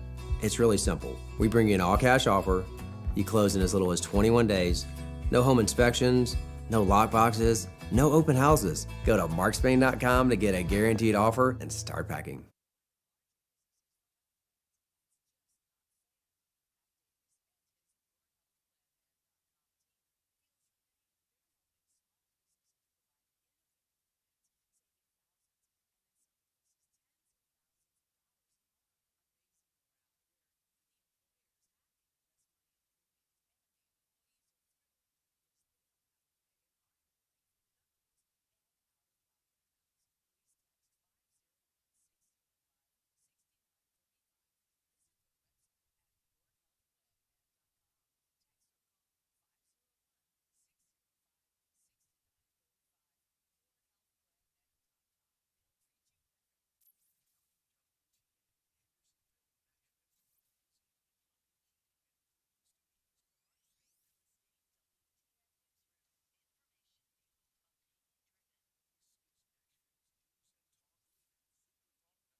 Seven o'clock on the dot. I'm Ken Weaver with your top stories. Right now, some of the heaviest rain just crossing over the Cheatham County line into Nashville. We'll tell you more about the forecast here in 5 minutes, along with an update on traffic.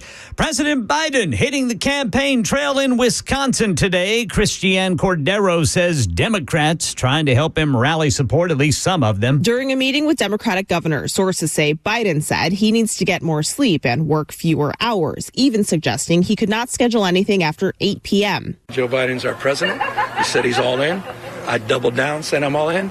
And not only that, I'm here with you to prove it. California Governor Gavin Newsom, campaigning in Michigan for the Biden-Harris ticket, dismissed concern about Biden's 8 p.m. comments. It wasn't a literal at 8 o'clock I will be doing things differently. It was more figurative. But during a radio interview yesterday, the president appeared to struggle at times to complete his thoughts. Yeah, all ears and eyes on the president today, especially donors and allies, closely watching that interview with ABC's George Stephanopoulos, set for 7 o'clock Middle Tennessee time tonight. Right now in Nashville, a deadly crash is under investigation. 29-year-old Jacob Hernandez had crashed his SUV on I-40 in West Nashville during heavy rain yesterday.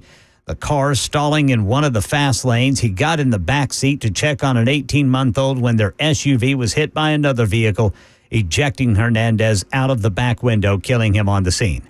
Right now in New York City, authorities fear the death toll will go up after a suspected drunk driver drove a pickup into park goers on the Lower East Side of Manhattan last night. A local resident expressing her grief. I don't even know if I know the people, but I put a candle down for those that got injured yesterday. At least 3 people died, 7 are injured. And get a load of what happened in the Gulf of Mexico off the coast of Texas yesterday, Jim Ryan.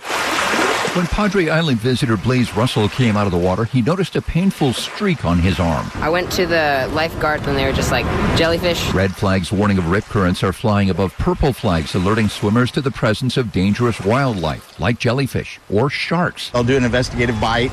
Once they find out it's not a fish, they let go, but the damage has been done. Jim Pigg is the fire chief on South Padre Island, where 2 people were bitten by a shark on Thursday. Market numbers report. Market numbers brought to you by Beacon Capital Management, online at beaconcm.com. Dow futures are down 18, S&P down 2, NASDAQ up 17. That's the latest news. Traffic and weather next. I'm Ken Weaver, WTN News.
7:07, Nashville's Morning News on Super Talk 99.7 WTN.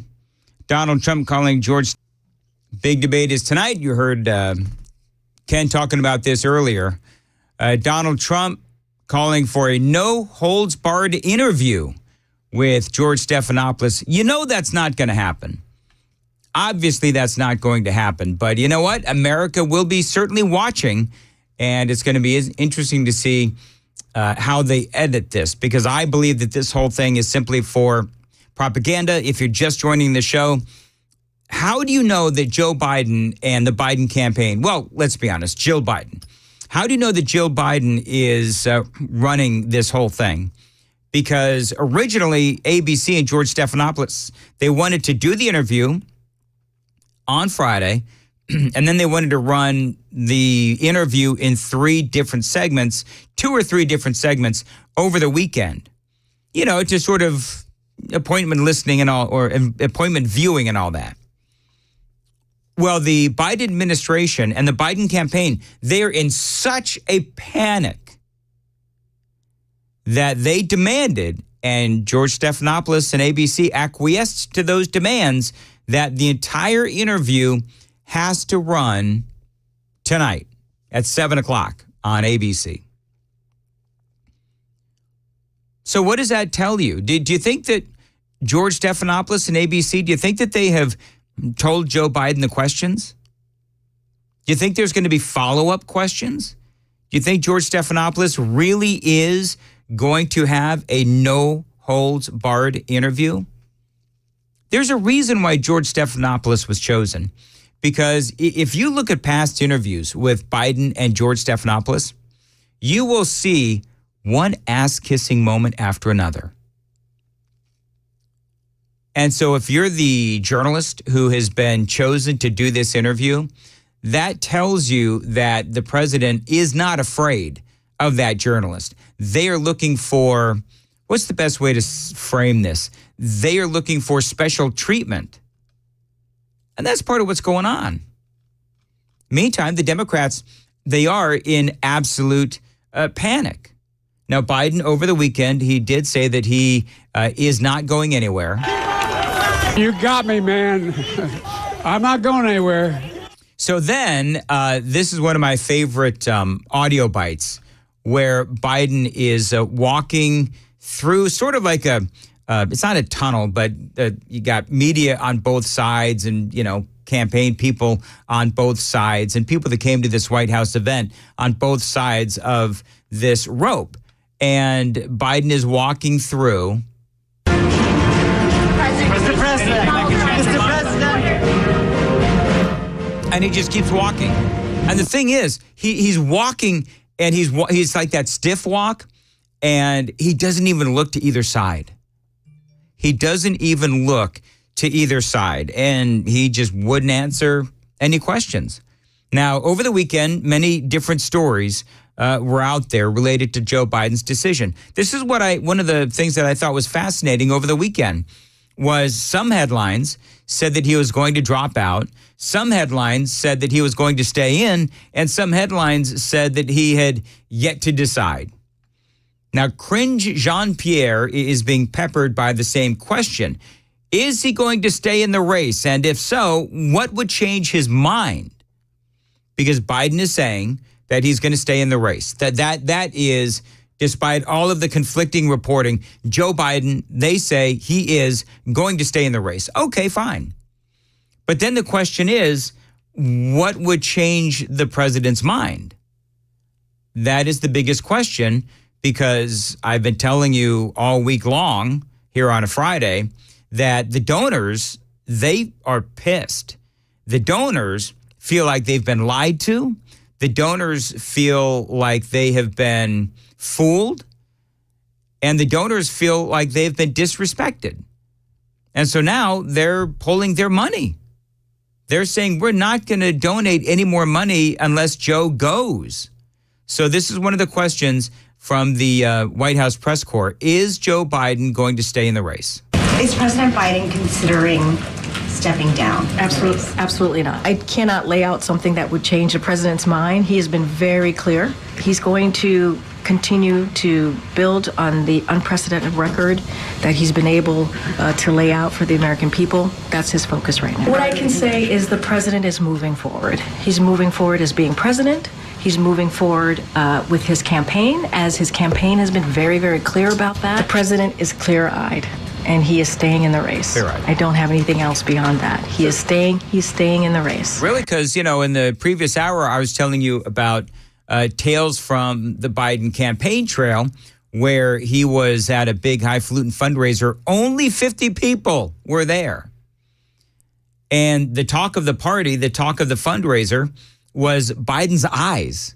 Literally, as cringe Jean-Pierre is saying that Joe Biden is clear-eyed, you have people at this fundraiser who are standing face-to-face with the president, and they say that his eyes literally don't look like they're on, like the light switch has been turned out.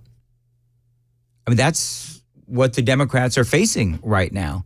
By the way, the White House was caught in another lie. Remember when the question was asked after the debate, was the president checked on by a doctor? Has the president had any medical exams since his last annual physical in February? And we were able to talk to his doctor about that, and that is a no. He was on the way to the debate. The doctor was with him. He had a cold. He's 81. Does he not get checked out by the doctor? I'm just Well, I can tell you he did not get checked out by the doctor. It's a cold, guys. It's a cold, and I know that it affects everybody differently. We have all had colds. And so, no, he was not checked by the doctor. We're able to talk to his doctor about that, and that is a no. So she said multiple times, no, he was not checked out by a doctor. Well, then the president came out and he said that he was checked out by a doctor. Now, another lie. Now, maybe timing, maybe the definition of checked out by a doctor. I don't know. It is so tiresome every day to come in here and have to fact check cringe on Pierre. I mean, it gets old after a while. I don't know if Biden was supposed to keep quiet about the doctor and he just forgot that he was supposed to keep quiet. I don't know. President Biden told Democratic governors on Wednesday night that he did receive a medical checkup following last week's disastrous debate and insists that he is in good health. They say the short doctor's visit was only to assess an apparent lingering cold and was not a physical. A White House aide told the Post and other news outlets there was not a range of tests performed to assess the president's overall health. The official acknowledged several days after the debate, the president was seen to check in on his cold and was, they say, recovering well, says White House Deputy Press Secretary Andrew Bates in a statement. So who knows what the truth is? I don't think cringe on Pierre, to be perfectly honest, I don't think that they're being candid with the American people. Obviously not. By the way, don't forget that even though everybody's right now talking about Joe Biden's state of mind, let's not forget that it's Joe Biden's state of the economy that we really should also be voting on come November. And I've got a big story about the economy straight ahead, 7:15, time to check the roads.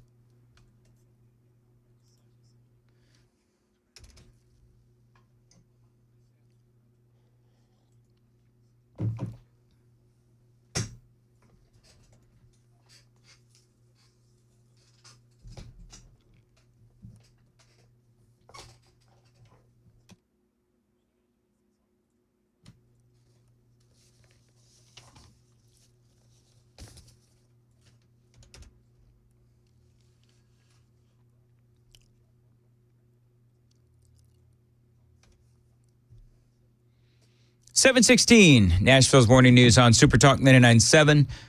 As far as your weather goes, it is cloudy outside, and we do have some storms coming in. Today, a high of 86, rain all day. On Saturday, high of 87 and sunny. Sunday, high of 90 and partly cloudy. Right now, 77 degrees and storms in some part of our listening area. Appreciate you listening to Nashville's Morning News. This is breaking news. You ever shop at Big Lots? It's actually one of my favorite stores. Never have, Brother Dan. Oh, it's a great store. It sounds like it. Well, if you want to check them out before they close all 1,400 stores, you might want to do it soon. Ooh. This is the headline. Nationwide discount retailer with 1,400 stores. My preferred Big Lots is the one in Hermitage. Sparking fears of mass closures as it molds bankruptcy. This is Big Lots. They say Big Lots has told financial regulators it may not be able to continue as a growing concern, raising the risk of the store closing and bankruptcy. I mean, they're talking about some, all, who knows, but for the Big Lots discount store nationwide, we do have them here in Middle Tennessee. They could close some or all of the stores. The Columbus, Ohio-based chain has seen its takings fall consistently for each of the past 10 quarters. And it lost an eye-watering $132 million in the first 3 months of 2024. And so they say that the company is offering, items that customers don't want. By the way, Ken, do you know, I read an article over the weekend. Can you name, and Jeff Malinoff in for JB, you can chime in on this. Do you know what the one retailer is that is actually making money these days? Target. Walmart. Nope. I mean, maybe, but Jeff, you gotta. Well, you took my. I was gonna say Walmart, but like Target, Walmart, Buc-ee's. That makes Buc-ee's, sense. Yeah. Buc-ee's is kicking arse. and you know why? I think it's all about the beef jerky with Buc-ee's. Yeah. And the fudge. And they offer a unique setting and a unique product. And they really have defined their place in the not a truck stop travel store, I guess. So, yeah, Buc-ee's. And by the way, they also have great coffee as well. They're building a Buc-ee's in the borough, right, Ken? Yes, they are, Brother Dan. When is that going to be done? I want to come down for some jerky. Not sure when that's going to be done. I think they just opened one north of Nashville, if I'm not mistaken. I don't know. Now, they're opening up all over the place. Well, they're expanding big time because Buc-ee's rocks. Yeah, a lot of people are going there. Despite the one-man war from one Matt Murphy, I love Buc-ee's. And every time I go someplace, and I will go out of my way for a Buc-ee's. Really? Amy is actually worried that when the Murfreesboro Buc-ee's opens up, that's going to be our big Saturday night date, is Buc-ee's.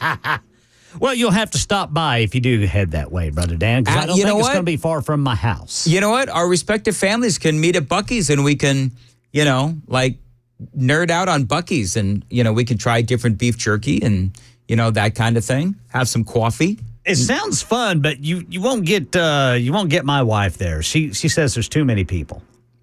Too crowded for her. I understand that. I actually totally get that. So, but if you want to come, you can. I'll meet you down there, Brother Dan. We'll have some jerky and Ken, do some people watching. Here's what I want you to do. This is where it's going to get awkward, folks. Ken, here's what I want you to do. All right, Brother Dan. I want you to drink a lot. Okay. And then enjoy the bathrooms at Buc-ee's. All right. I told you this would get awkward. Right? Yeah. Yeah.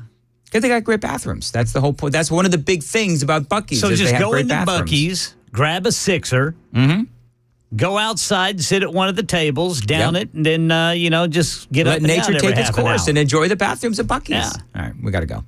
7:21 on Nashville's Morning News. By the way, I am asking a specific request today. If you are a first-time texter, text it in now. 615-737-9986, 615-737-WWTN. I want to hear from first-time texters today, just because I'm curious as to how many people listen to the radio station but never text in.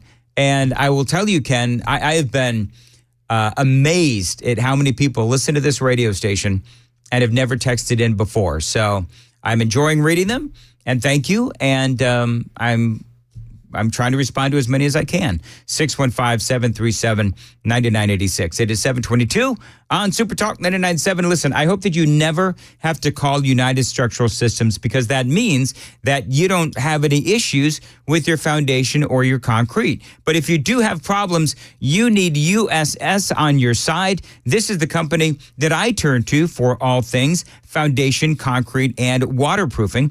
I just had them out to my house this month to fix some problems. We had those classic signs that our foundation was in trouble. We had the dreaded cracks in the bricks. Now, other folks with foundation problems, you might see windows and doors that may stick, separating drywall. I did have the cracks in my bricks, but they came out. They gave me an estimate that I thought was fair. Then they did the work quickly and professionally, and that is why I endorse USS, United Structural Systems. You know, they've been in business for 30 years, serving customers across Middle Tennessee.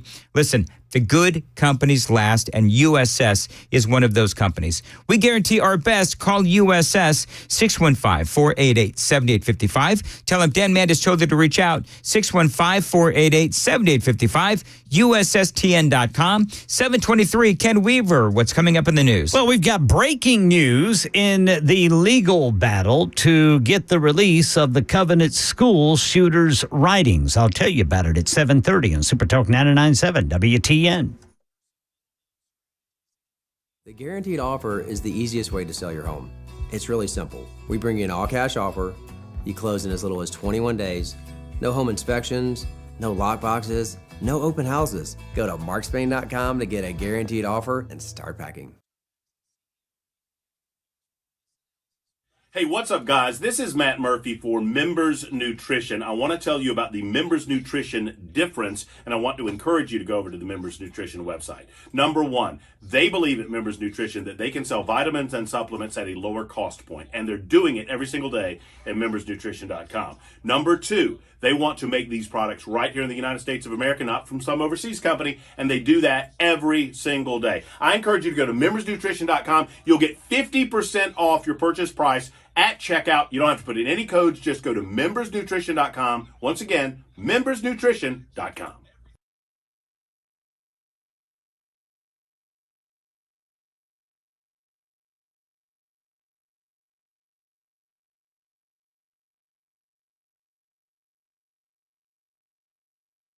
Hey, it's Dan Mandis, and I am so glad that California Closets has fixed my closet catastrophe. After exact measuring and planning, they came over and got to work.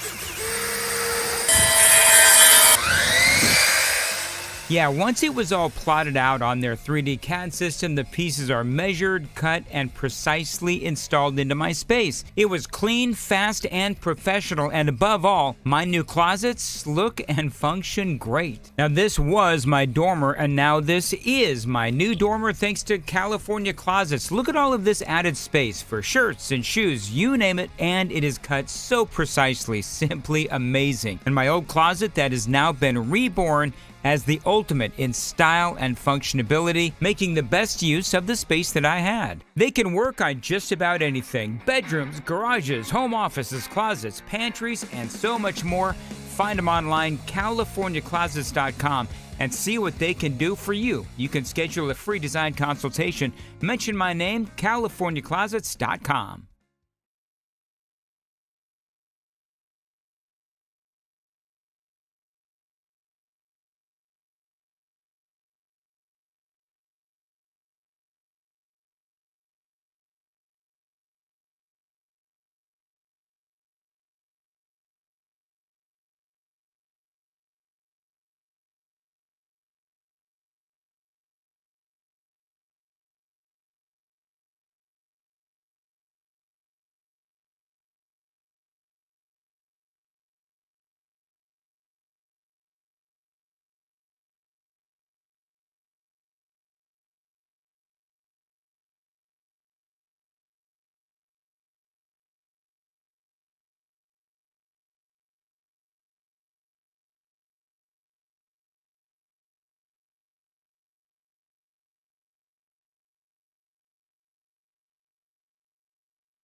727.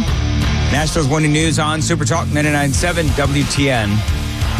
So the fans and the haters are texting in.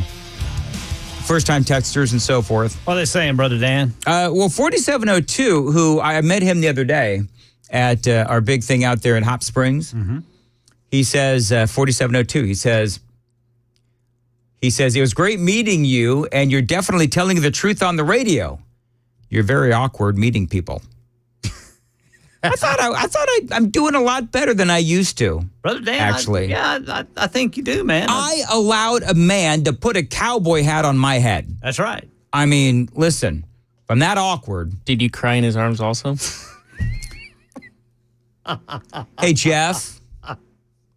You're lucky I'm going on vacation and no longer in charge. Totally kidding. Took the opportunity. Jeff is, by the way, Jeff, you're just learning in radio. Hey, Ken, watch this. Hey, Jeff, you're just learning in radio, so I'm going to explain something to you. What you just did is known as a callback. So you've referenced something that we discussed almost 2 hours ago now. That's called a callback, and you're really not supposed to do that, Jeff. But you know what? You're new here, so I'm going to cut you some slack. Actually, that was a great bit, and we were talking about this. And it's great that you brought that up, Jeff. There is a thing that I tweeted at Dan Mandis Show, and it is let me see if I can just pull it up. Yeah, play that song again. I'm going to pull it up What have I real quick. done? I immediately regret this decision. Yeah. Yeah, good going, Jeff. What was that fella's name, Jeff? You Shazammed it, man. Oh, I don't even remember the dude's name. Like, it was a weird name, so it's not. I tweeted out a story, just real quickly. Oh, did I not save the audio? Oh, Brother Dan Mandis. Oh, we got to go Well, to the I'm ads sorry, and but then I to the just, news then we I gotta keep the didn't show realize moving. that young Jeff Malinoff was going to throw down a callback in the middle of a broadcast segment. I forgot. You know what? Here's the deal. I got to keep Dan on the line, so he's got an ad to do, and he's going to go right to Mr. Weaver here in just a short bit. You know what? Tune in at 8:35. I'll find the audio and we'll redo the bit. Maybe, I don't know, is Johnny going to join us for the gang of Three Amigos? Make it Four Amigos at 8:35? I hope he does. I don't know. Haven't talked to Brother Johnny B about that. Well, he is a year older now. He just had a birthday, so maybe decided to sleep in instead of joining us. Anyway, it is 7:30 on Super Talk 99.7 WTN. Dan Mandis here. I want to tell you about my friends at Window Nation. Now, listen, if you're even thinking about getting new windows, now is the time to call my window company, Window Nation. Now, this is the company that put new windows in my home studio, and this is the company that I proudly endorse, and I like these folks so much that I'm putting more windows in my home, in my upstairs bedroom, and also my kitchen. Now, they've got a great deal right now for listeners to my show. You buy 2 windows, you're going to get 2 free, plus pay no interest or payments for 2 full years. Their installation teams have over 10 years of experience. They can install in a day or less, and these amazing windows come with a lifetime warranty. Now, that's why thousands of homeowners have trusted Window Nation, including me, and they can help you as well. 866-90-NATION is the phone number. Don't forget that incredible opportunity right now. Buy 2 windows, get 2 free. There is no limit, and pay no interest and make no payments for 2 full years.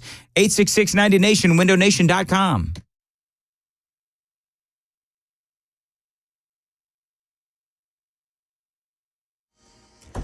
I'm Ken Weaver with your top stories. All right, the heaviest rain right now in Middle Tennessee is running right along 65 across the entire state. So some of the heaviest rain right now over Nashville, Franklin, and it continues to slowly creep to the east. There is some lightning and thunder in it, but nothing severe. We'll tell you how long it's going to last during the full forecast and traffic in 5 minutes. Got breaking news in the Covenant school shooters writing case, but first want to tell you the brand new money news. Just got the June jobs report, and it looks like private employers created 206,000 jobs in the month of June.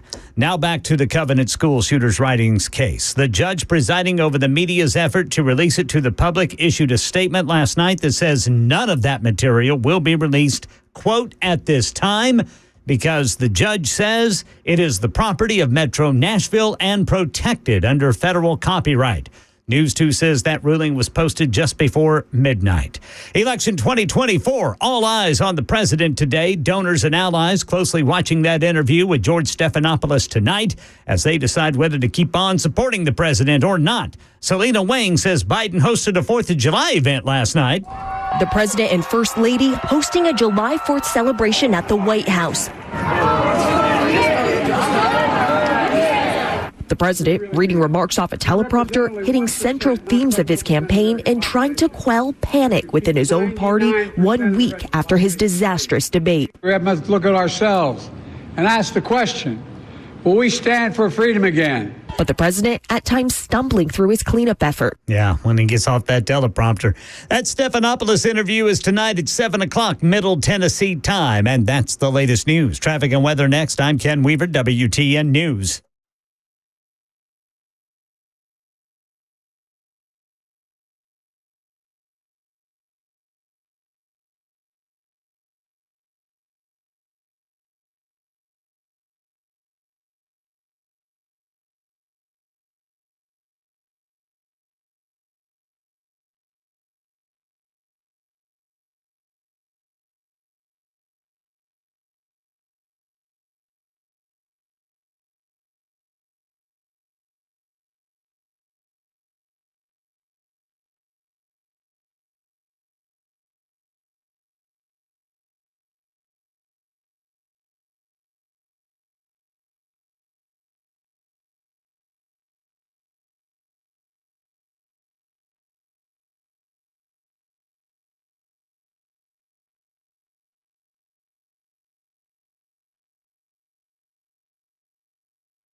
.36, Nashville's Morning News on Super Talk 99.7 WTN. Welcome on in. July 5th, Friday. Hope you had a great 4th of July. So 7695, Brad says, we have been deceived by the establishment and mainstream media. Biden is a puppet and a traitor. That's what I've been saying all along. By the way, some people are asking, you hear the fear-mongering. I think it's actually kind of funny. You hear the fear-mongering of the left, and they're using this as a talking point, Agenda 25. And people are saying, well, what is Agenda 25? Agenda 25 is basically the Heritage Foundation, who I love the Heritage Foundation. They put out sort of their playbook for when the Republicans get back in power. And so this is something that, the Republicans talk about. And, Donald Trump has been putting out his playbook for if and when he returns into office. And so Agenda 25 is nothing but a whole bunch of conservative values. Stuff like closing the border and deporting illegal aliens that are murdering people and doing whatever we can to protect our sovereignty. That's what Agenda 25 is. So when you hear, and maybe when I get back from vacation, I can delve into it a little bit more deeply, but it's basically a scare tactic. when you hear Joy Reid and when you hear some of these other people talk about Agenda 25, what they're trying to do is just scare the crap out of people. That's all that they're doing. By the way, Donald Trump made some news over the weekend. I don't know if you heard this. Jeff, I need some audio, please. He was on the golf course, and he's got Barron in the golf course with him, and he is driving the golf cart. Donald Trump is driving the golf cart, and he's talking to some folks, and somebody pulled out a phone and started recording.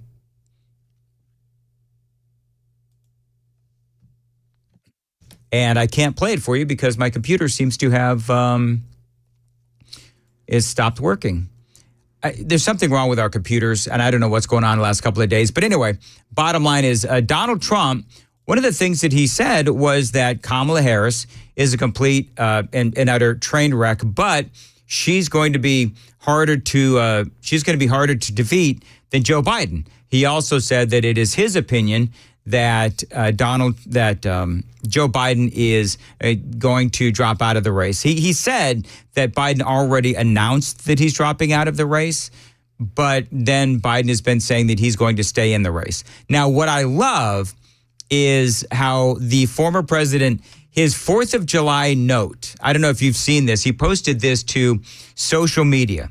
Here's what Donald Trump posted. It was on Truth Social, and here's what he said.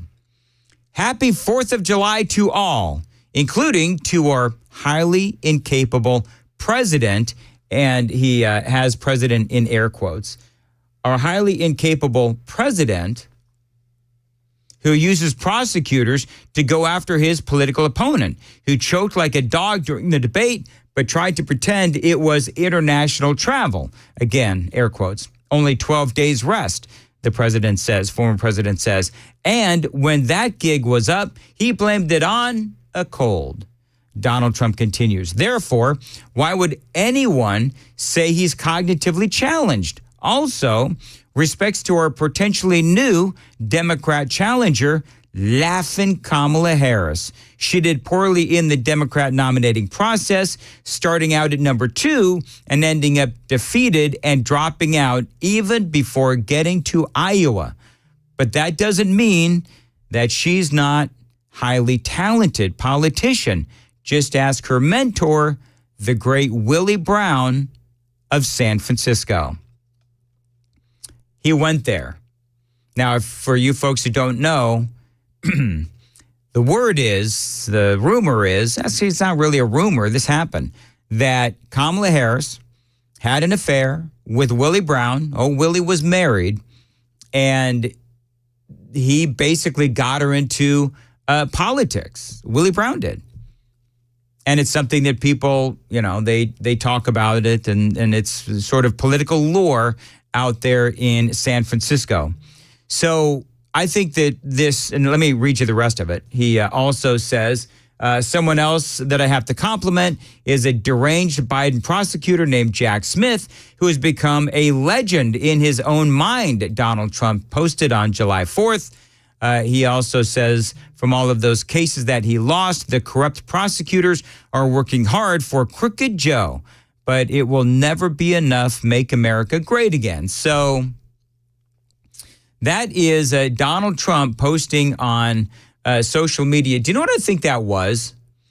I think that was the former president, and that is a shot across the bow. I think that is Donald Trump basically saying to Kamala Harris and the Democrats that if you want to come after me and you want to get really personal, like they do with Donald Trump, then I think basically what he's doing is he is telling Kamala Harris and the Democrats, I will go there. I will invoke the name of Willie Brown. And this will be, and I guarantee you, this is going to be a no-holds-barred campaign if Kamala Harris ends up being the nominee. Now, the question is, we don't really know what's going to happen. I mean, I saw all of these different, you probably did too, because you more than likely follow the news like I do, where you had Trump, he was baiting Biden, he was baiting Kamala Harris, and we saw all of these different headlines and stories out there. and they all, were contradictory. Some stories said that Biden was going to drop out, hence Donald Trump saying that Biden was going to drop out. But then you have other stories that are saying that Biden is going to stay in. One thing is for sure. It is obvious that Joe Biden has said that he is not going to go anywhere. You got me, man. I'm not going anywhere. That's what he said. And he said this quite a few times. So Biden is finally standing by his comment, and he is saying that he's not going anywhere. The big question now is, will the Democrats somehow try to force him out? Also, one of the questions that has been asked is this: what happens to all of the money that has been donated to Joe Biden? Because he's got hundreds of millions of dollars that he has at his disposal. Well, here's the interesting part about all of this, and I did some research on this.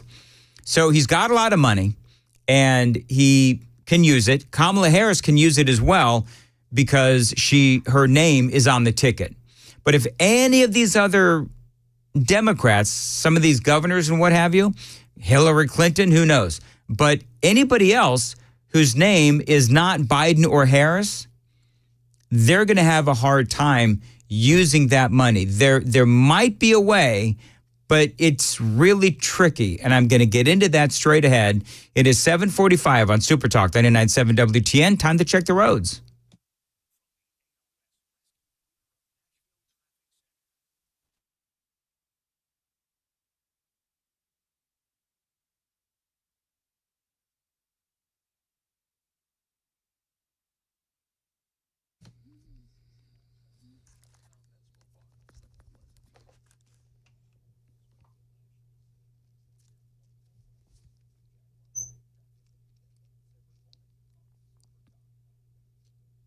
Thank you very much. Today, high of 86, rain all day. It's raining now here on Music Row.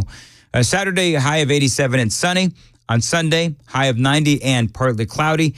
It's 77 degrees. And again, raining here at Super Talk 99.7 WTN. So the big question is, can Kamala Harris, does she have access to the millions and millions, the hundreds of millions of dollars that Joe Biden has brought in on the campaign trail? That answer is yes. This is from the Wall Street Journal. President Biden would have total control over the millions of dollars raised by his presidential campaign if he chooses to drop out of the race against former President Donald Trump. Campaign finance experts are saying. The Biden campaign said there was $240 million. That's $240 million in the Team Biden-Harris war chest, which does include the campaign, Democrat National Committee, the DNC, and joint fundraising committees at the end of June. Now, how much of that is in Biden's account specifically and how much is through the DNC and PACs, they don't really say. But here's what they do say. If Biden drops out, Harris is the nominee, she can get that money free and clear because her name is on the ticket. If they try and slide in someone else, Gavin Newsom or whoever, it's more complicated. Biden can transfer his funds to the DNC and PACs, but they're still subjected to contribution limits. Legal sources note that Biden, like every other individual, is still subject to campaign finance laws that cap donations at $3,300 to each candidate in a general election. Even the DNC is limited to just $5,000 as a contribution level to each candidate.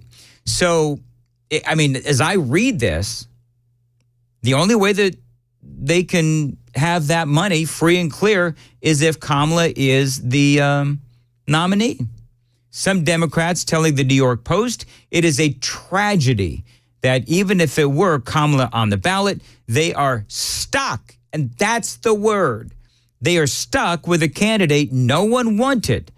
A source telling the New York Post. They say the tragedy for the Democrats is that they were so focused on identity politics. They picked someone that no one wanted, who checks a box. One Democrat donor close to the situation told the New York Post. Now, here in the last couple of months, we've been telling you that the Democrat donors, they're really angry and they're going to pull any future donations. They can't get their money back, but they feel like they have been betrayed by all of this. Now, you have Donald Trump out there and have this recording. He was on the golf course and he was talking to some folks, and it was a candid conversation. I don't think Donald Trump knew that he was being recorded, but this is what he said about Joe Biden and Kamala Harris. How did I do with the debate the other night? Oh, amazing. That old broken down pile of crap. Yeah. It's a bad guy. He just quit, you know. He's quitting the race. Is that right? Yep, I got him out of the race. I love how he called Joe Biden, by the way. I want to make sure you heard that because that was part of the headline. He calls Joe Biden a broken down pile of crap. That's what he said. How did I do with the debate the other night? Oh, amazing. That old broken down pile of crap. Yeah. It's a bad guy. He just quit, you know. He's quitting the race. Is that right? Yep, I got him out of the race. And that means we have Kamala. I think she's going to be better. She's so bad. She's so pathetic. It's so amazing. It's just so bad. So I just can't imagine. But can you imagine that guy dealing with Putin and the president of China, who's a fierce person? He's a fierce man, a very tough guy. And they see him, they can't. But they just announced he's probably quitting. Good.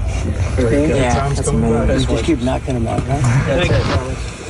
Well, it turns out that was fake news because Joe Biden, as I told you just a little bit ago, they say that he is in it to win it. And they say that the Democrats and the people that are really in charge have told him that he's got 4 days to fix this. So the entire nation will be watching the big George Stephanopoulos interview. It is supposed to happen tonight. It is not live. And odds are they already have the questions. Odds are that Stephanopoulos will do whatever he can to help Joe Biden. Because George Stephanopoulos, at the end of the day, the last thing George Stephanopoulos wants is Donald Trump back in office because, again, George Stephanopoulos is a Clinton operative, a Democrat operative as well, pretending to be a news anchor.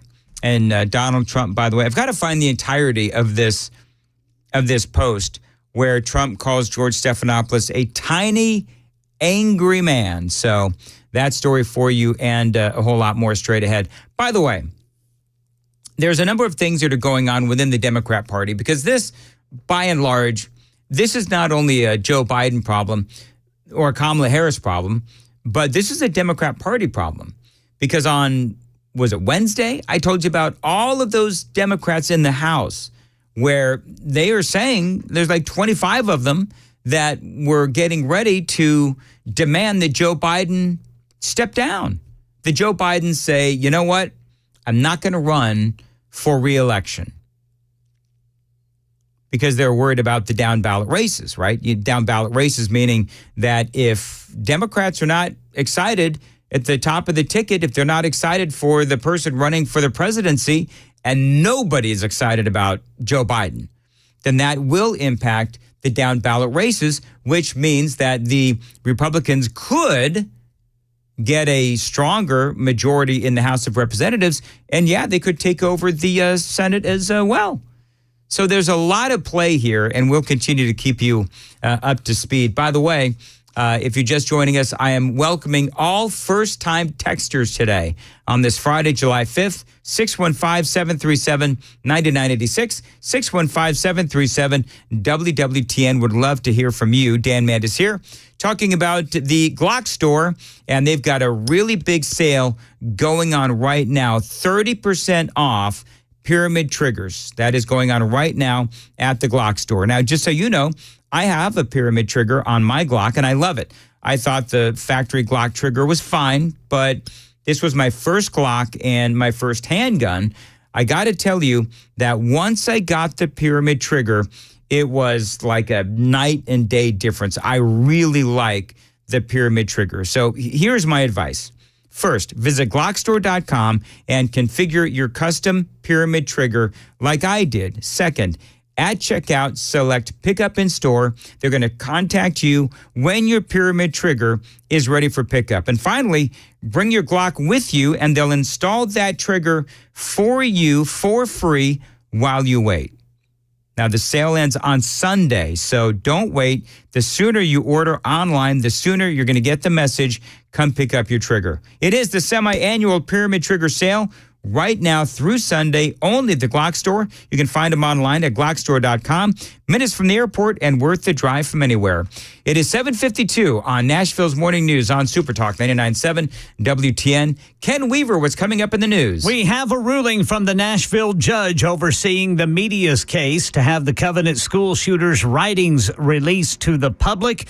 Also, we have the new jobs report and all ears and eyes on President Biden, who hits the campaign trail today ahead of tonight's big interview tonight, coming up at 8 on Super Talk 99.7 WTN.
$7:55, Nashville's Morning News on Super Talk 99.7 WTN. Appreciate you listening. Coming up in the next hour, I have uncovered. Have you read this, Ken? The entirety of this commentary of Donald Trump on his feelings of George Stephanopoulos. I have not. I'm gonna read that, Okay. some of it, coming up after the news at 8 o'clock. I know that he's calling him Tiny George Stephanopoulos. Tiny, angry man, that George Stephanopoulos. Yeah. How tall is George Stephanopoulos? I don't even know. Let's look it up. He looks Why like don't you he's look about as that tall up? as I am. Let's see here. 4012, first-time texter, listen every day with my WTN buddies. Especially enjoys the Gang of Four. Thank you. I'm actually, I'm half an inch taller. Are you really? Yep. So Stephanopoulos No, a whole inch. Yeah, he's 5'5", I'm 5'6". What do you think about that? Stephanopoulos is, I'm 5'5.5", so I've got no room to talk. Yeah. You're 5. Yeah, you're 5'5". I'm Ken. You're not 5'5 and a half. I'm 5'5 and a half when I stand on my tippy toes. I got to get me some of those DeSantis boots. So then I got to get me some of those heels that DeSantis had. I would love one day I gotta walk in with some of those and just see if people notice that I'm like taller. I think that'd be funny. Should I do that? Yeah, do it. I'll do this same day. I come in with my Bob Ross hair. Yes. With my Bob Ross wig. Yes. It, by the way, is at the house. So do it, man. I definitely want you to do that. Do you? Yes. All right.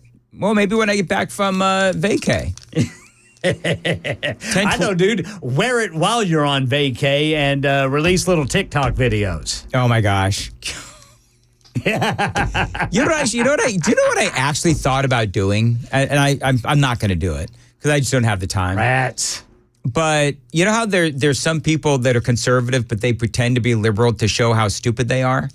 I wanted to create like what would you call it? Like an alternate character, an alternate personality. Yeah. Where I'm like Dan the Dip S liberal, and I would just every day I would post TikToks of like hair on fire liberals. And I just pretend to be liberal. And you know what I should do? I should figure out a way to do those videos and have my hair actually on fire. Like you could probably do that in like post-production or something. Would that be funny? Yeah, I mean, you can do anything with technology yes, you can. today, Brother Dan. If only I cared enough about the Democrats to do something like that, but I don't. Somebody says they can hook me up with some 12-inch platform shoes. That'd be fun.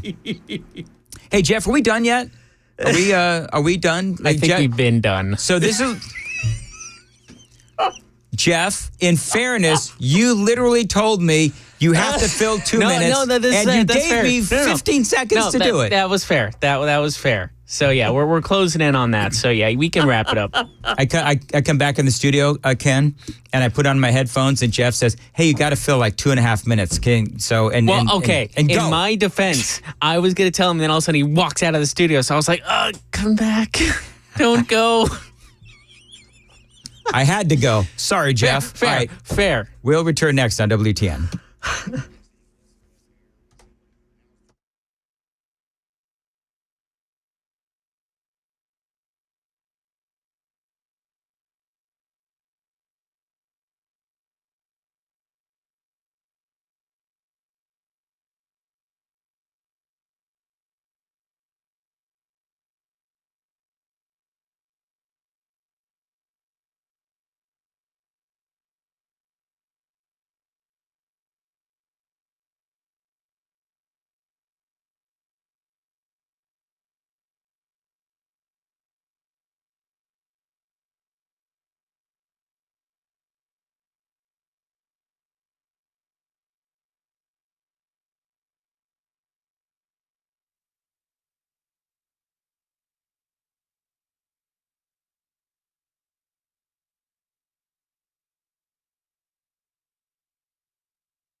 Eight o'clock on the dot. I'm Ken Weaver with your top stories. Some of the heaviest rain out there making its way out of Nashville right now. Got the full forecast and traffic in 5 minutes. We have a ruling from the Nashville judge presiding over the media's effort to release the Covenant school shooters' writings to the public. News 2 says Judge Aisha Miles says none of that material will be released, quote, at this time, claiming it is the property of Metro Nashville and under protection of federal copyright. New jobs report shows private employers added 206,000 people to payrolls in June. That's more than analysts expected of 190,000. And election 2024, all ears and eyes on President Biden, who hits the campaign trail in Wisconsin today. Then will be interviewed by ABC's George Stephanopoulos tonight. Selena Wang says Biden hosted a 4th of July event last night at the White House. The president and first lady hosting a July 4th celebration at the White House. The president reading remarks off a teleprompter, hitting central themes of his campaign and trying to quell panic within his own party 1 week after his disastrous debate. At Stephanopoulos interviews at 7 o'clock Middle Tennessee time tonight.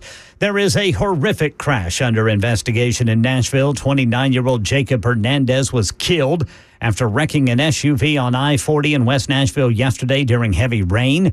The SUV stalled in a travel lane. Then Hernandez jumped into the back seat to check on an 18-month-old when another vehicle hit that SUV, ejecting Hernandez from a back window, killing him on the scene. And police say 3 people were killed, 7 others injured in New York when a driver plowed a Ford pickup into a park on the Lower East Side of Manhattan last night. It's a family down here. I've never seen, my whole life living down here, I've never seen this before.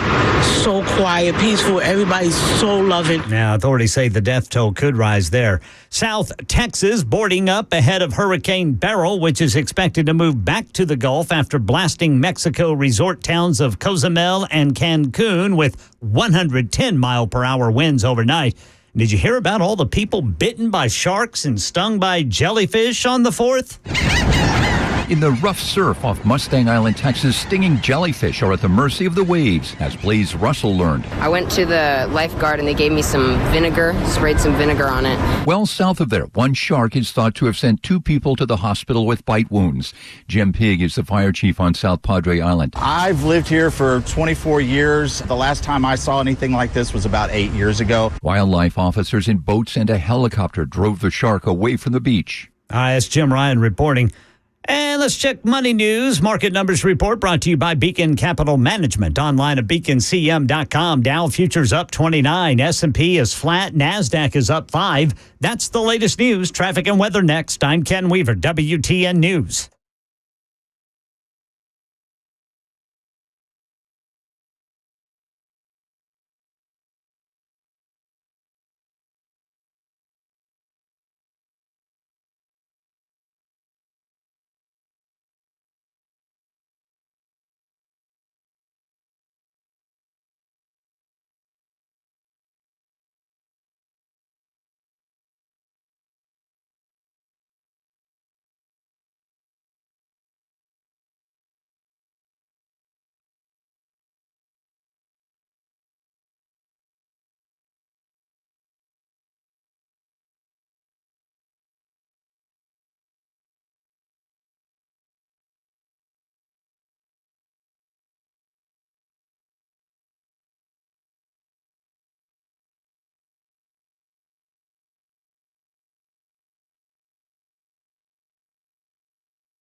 .807 Nashville's Morning News on Super Talk 99.7 WTN. Welcome on in to Friday, July 5th.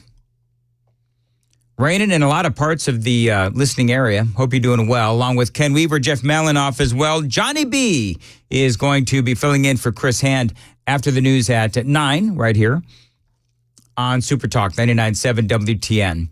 So Donald Trump has been on fire on social media. I've read you a couple of times what he said about Kamala. Laughing Kamala Harris. I guess if that's his name for Kamala, he could have come up with Cackling. Cackling Kamala should have been it. Maybe he will. He's got he'll to. Change. Maybe he'll amend it. That's exactly right. Cackling Kamala. Yeah. What did I call Kamala Harris? I called her something. I can't remember. It wasn't cackling. It was whatever. Yeah. Anyway. So what did Donald Trump say about George Stephanopoulos? You ready?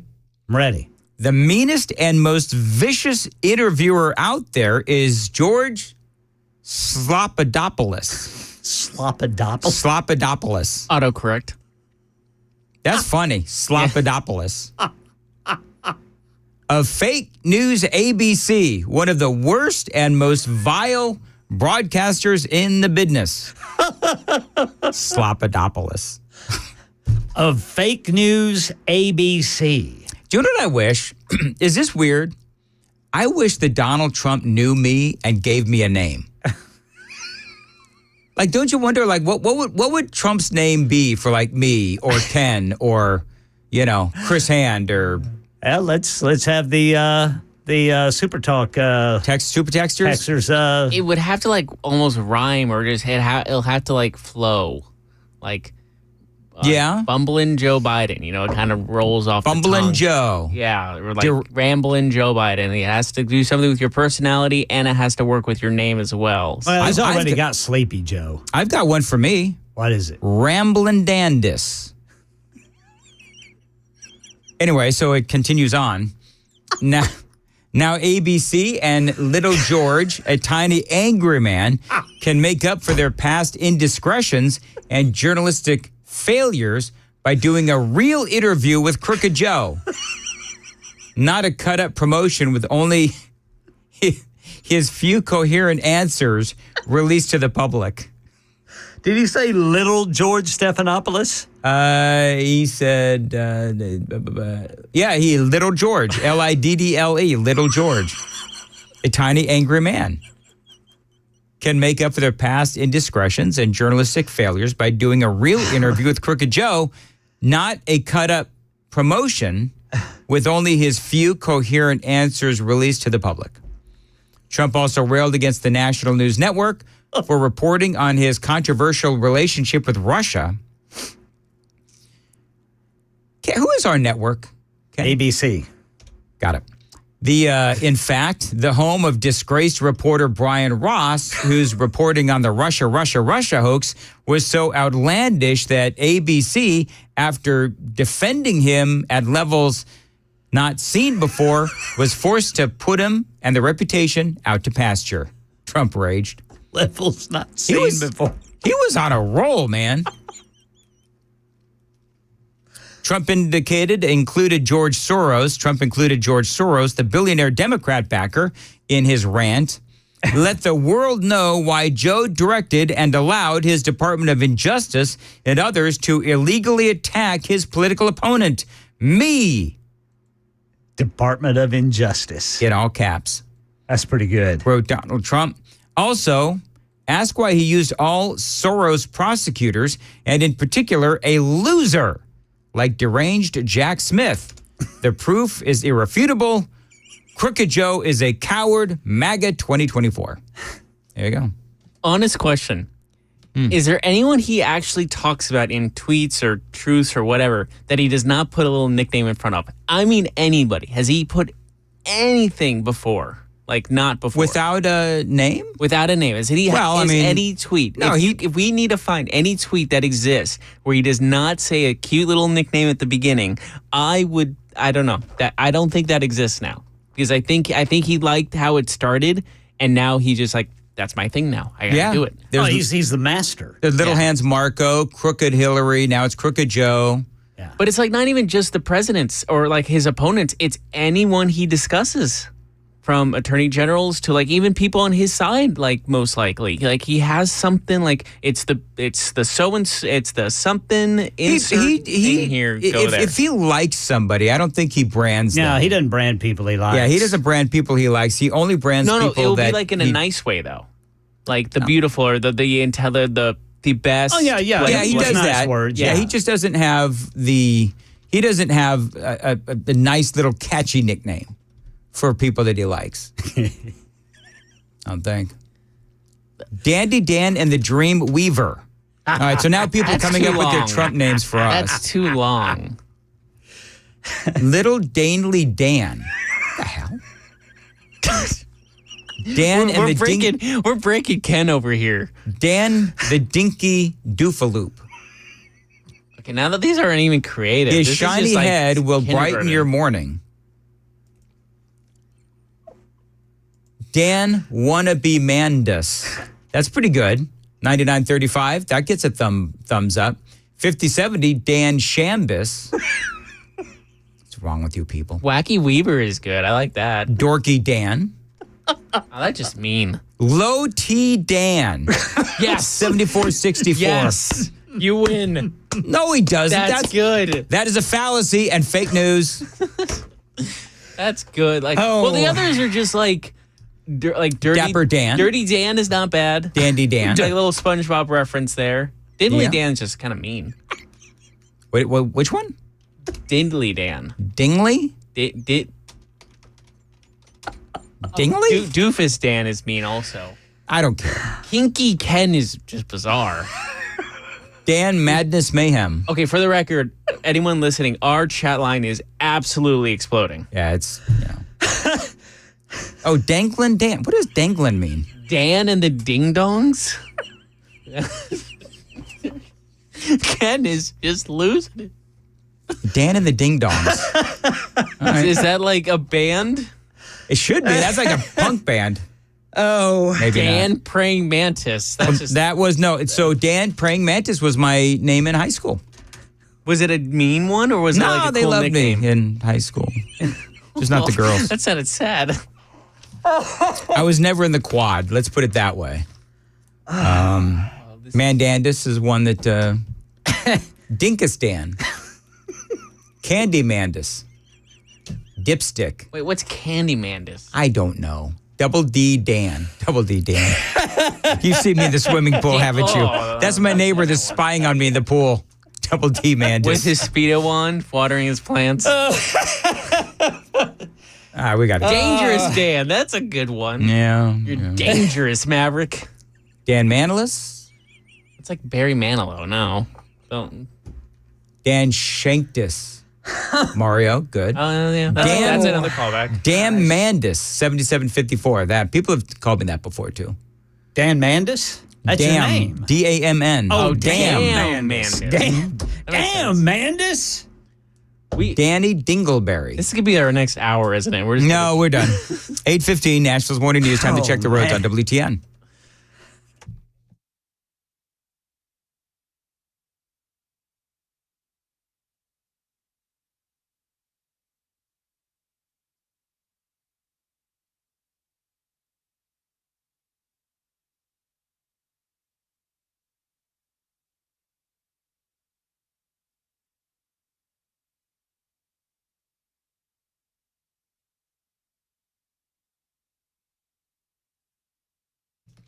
$8:16 on Nashville's Morning News. As far as your weather goes, today, Friday, high of 86, rain all day. Saturday, a high of 87 and sunny.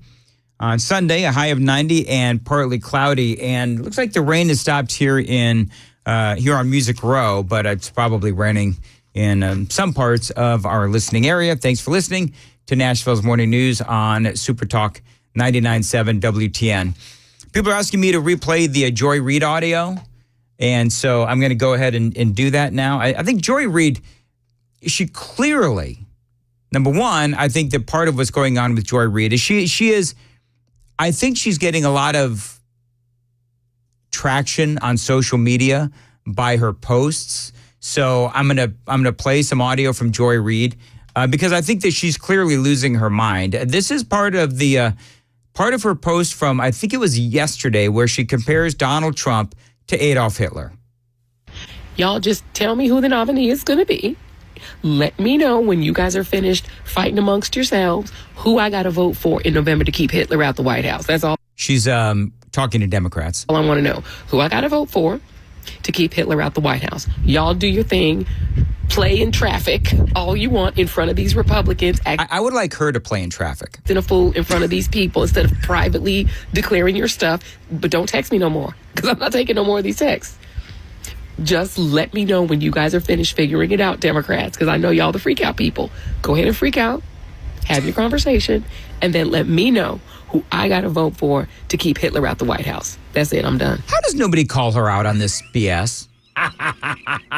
Like, why is it that Democrats can get away with the most horrific name calling, but then when Trump calls George Stephanopoulos a tiny, angry man, it's one of CNN's, big headlines. Yeah. But she calls Donald Trump Hitler, which is one, it is just historically ignorant, obviously. And what I said earlier, and I stand by it, that is an anti-Semitic comment. Yeah. Because what you're doing is you're effectively sanitizing what Adolf Hitler did. Yeah. And she gets away with it. I've been saying this because, I grew up Jewish, and it's normalizing Hitler, and we should not normalize him. It's exactly right, but she gets away with it. Well, because the mainstream agrees with her. Here's more from Joy Reid. Oh, and by the way, if it's Biden in a coma, I'm going to vote for Biden in a coma. I don't even really particularly like the guy. A lot of his policies, don't like him. He's not Donald Trump, right? Yeah. Hitler, White House. We keeping him out. Because you dumb. Here's one more audio bite from Joy Reid. I actually agree with her on this. People were surprised, but when I played this, I think it was in the 6 o'clock hour, people agreed that Joy Reid is actually right about this as she speaks directly to Democrats. And another thing. I've always got another thing. You guys do know that in 2020, y'all Democrats had choices of young people. You had a young LGBTQ guy, Mayor Pete. You had a Latino. You had Kamala Harris. You had Liz Warren. You had all these choices that were all younger than Biden, fresher and newer than Biden. And you know who y'all picked to be the president and the nominee? Joe Biden. He beat all the young people. So, yes, we have a gerontocracy problem on the Democratic side. Way too many of these oldie goldies that don't seem to want to sit down and retire. But when given the choice between the young and fresh and Joe Biden, y'all picked Joe Biden. That was what you picked. So he's in there because Democrats actually picked him in the first place. Do you know what she sounds like, Ken? She sounds like she's in a straitjacket and she's rocking back and forth. That's what Joy Reid sounds like to me. She sounds a little insane. However, she's right about this. So just keep that in mind, that you've been given options in the past, and this is what you picked. And nobody stepped up to choose to run against him in the primary. So now that's a Democrat thing, because remember, Democrats wouldn't really allow anyone of substance. Yeah, Bernie Sanders was leading, and then all of a sudden he dropped out. Well, RFK. No, you're talking about this time around. Yeah, this time around. Yeah. You're right about Bernie Sanders and RFK. Yeah. And they just basically booted him from the party. But once again, Democrats went out and voted and picked. If you try to undo that choice, like 57 million some odd Democrats voted in these primaries, so what are you going to do? You're going to just tell them, F off, we're going to pick somebody different that's not him, or Kamala Harris, who was on that ticket too, on those ballots? That's not democracy. This choice has been made. So there you go. Sure. What is it? Sometimes is it a blind squirrel? Sometimes a blind squirrel or Joy Reid finds a nut or makes a point. But I believe that Joy Reid is a nut. And clearly, from that audio, she is showing her nuttiness to the world. Sounds like there's a freeway in the background. Well, you know what? She said she was talking about going to play in traffic. Please, Joy, go play in traffic. She's going to a hotel room at a Waffle House, Brother Dan. She's going to the Best Western. Yeah. That was the joke earlier this week. She's going to go to Best Western and hide out, I guess. Yeah. Which, you know what? I like Best Western, actually.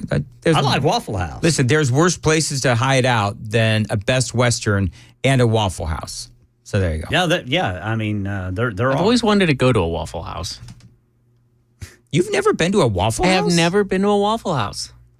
I haven't been drunk enough. to go to a Waffle House. Yeah, that's the whole thing about Waffle House. It's a lot better when you're drunk, from what I understand. Well, I'm honestly just curious how their waffles actually are. Like, I'm sure they're good, but like, apparently, like, it's a rule now. You go when you're absolutely plastered and it's 2 a.m.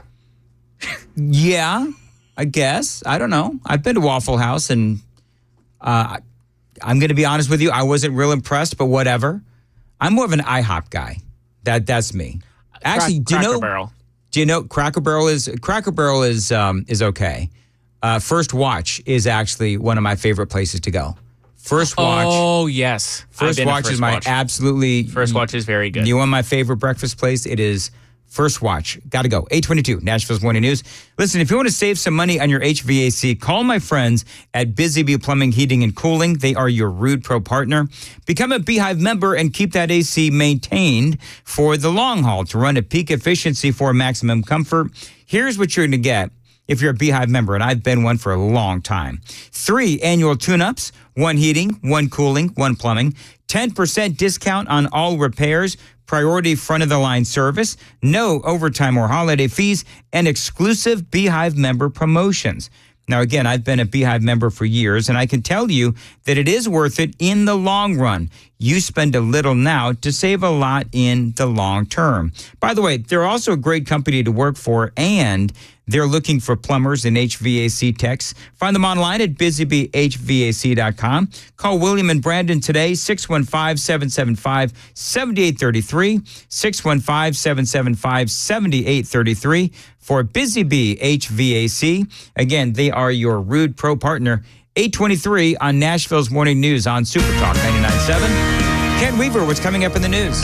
We have a ruling from the Nashville judge presiding over the case to release the Covenant school shooters' writings, a new jobs report. All ears and eyes on President Biden, who campaigns today and then gets interviewed tonight. And a world record set at the Nathan's Hot Dog Eating Contest. Coming up at 8:30 on Super Talk 99.7 WTN.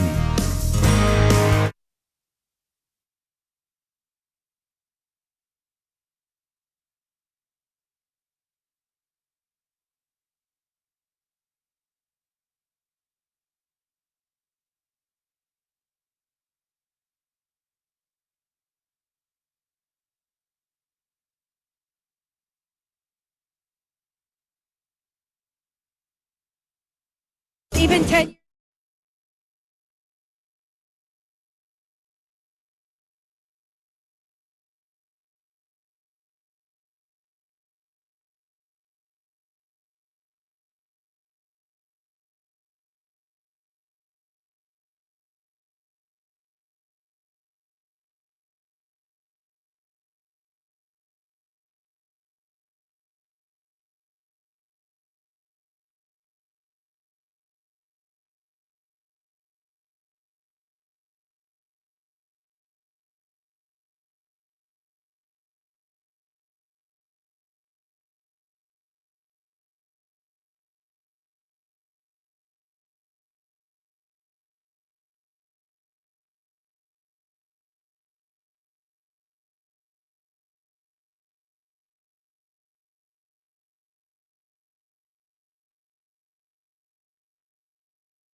I'm Ken Weaver with your top stories. Looks like some of the heaviest rain out there has now cleared at downtown Nashville. We've got other pockets of showers, some of it heavier than others, but it looks like the initial wave has cleared Nashville, moving off to the east. We'll let you know what else is in store during the full forecast and traffic in 5 minutes. We have a ruling this morning from the judge presiding over the case to release the Covenant school shooter's writings. Judge Aisha Miles says, not at this time. She says it's the property of Metro Nashville under protection of federal copyright. Got a new jobs report this morning, too. June saw another healthy month of hiring. The Labor Department reports the economy added 206,000 jobs. That's a bit fewer than the 218,000 jobs added in May, but still a strong gain, coming even as interest rates have remained high. The unemployment rate rising slightly up 0.1 of a point to 4.1%. That's Dave Packer reporting. All ears and eyes on President Biden today, who campaigns in Wisconsin this afternoon, then will be interviewed tonight by ABC's George Stephanopoulos. And Mickey Sudo of Florida won her 10th hot dog eating title yesterday in the women's division of the Nathan's Hot Dog Eating Contest. Do it every year, 4th of July. 51 hot dogs in 10 minutes for Nikki, setting a record for women and vowing to eat even more. Even 10 years into this, I still have more to show. The women's record's just going to improve from here on out, and there are a lot of exciting things to come. On the men's side, with Joey Chestnut out of the way because he decided to be a franchise spokesman for a vegetable hot dog, Pat Bertoletti took the title, eating 58 Nathan's hot dogs in 10 minutes. Market Numbers Report. Market Numbers brought to you by Beacon Capital Management. Online at beaconcm.com. We are just 1 minute into the brand new trading day after the 4th of July holiday recess. And right now, the Dow is down 29. S&P is up 1. NASDAQ up 15. That's the latest news. Traffic and weather next. I'm Ken Weaver, WTN News. Thank you, Ken. 8:32, Nashville's morning news on WTN. Listen, friends, if I know anything after fixing up my house over the years, it is that good companies are really hard to find, which is why I am so glad that I can tell you about one of the great ones. Let me introduce you to my friends at Copper Creek Electric. Now, they've been electrifying Middle Tennessee since 2008, and whatever you need done, they can do it, from residential remodels to new construction. Copper Electrical, they can do any job you need, from your home to your business. These folks at Copper Creek Electric do it all, and they do it right the first time, and they're going to tailor the job to your needs. Now, listen, the electrical in your home or business, it is serious, and it does need to be up to code. Copper Creek Electric, they can do that, and they're easy to work with, licensed and insured. Their technicians have to pass drug tests and background checks as well. In other words, you can trust them with your wallet and your home and business. So check them out today. The phone number, tell them Dan Mandis told you to reach out, 615-476-8697, 615-476-8697, online at coppercreekelectric.biz.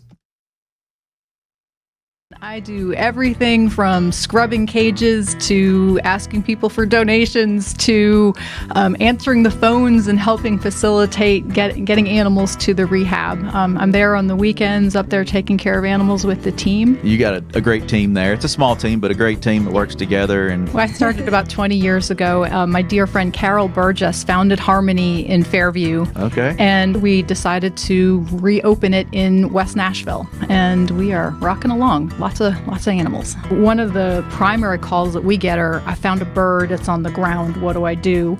And in most situations, you should let it alone unless there's an imminent danger to that animal, because the parents are helping it and feeding it, and it just needs a couple of scary days on the ground until it gets back up into flight. What about bunnies, Melody? Can we give advice about bunnies? The bunnies, they're just the sweetest, most innocent creatures, and we just see the worst things happen to them. Cats, dogs, lawnmowers, weed whackers. In most cases, if the animals aren't injured, if you can put the rabbits back, that's always better to be with the mother rabbit than to come to us. All the storms that have been coming through and just destroying nests, and a lot of babies will be found on the ground. Re-nesting is possible and preferable. You play the video calls and you put the baby near where they found it, and the mama will actually come down and pick it up and then bring it back. Oh, nice. Isn't that cool? Nice.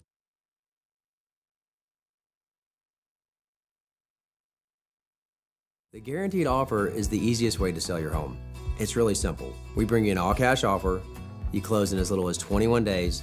No home inspections, no lock boxes, no open houses. Go to markspain.com to get a guaranteed offer and start packing.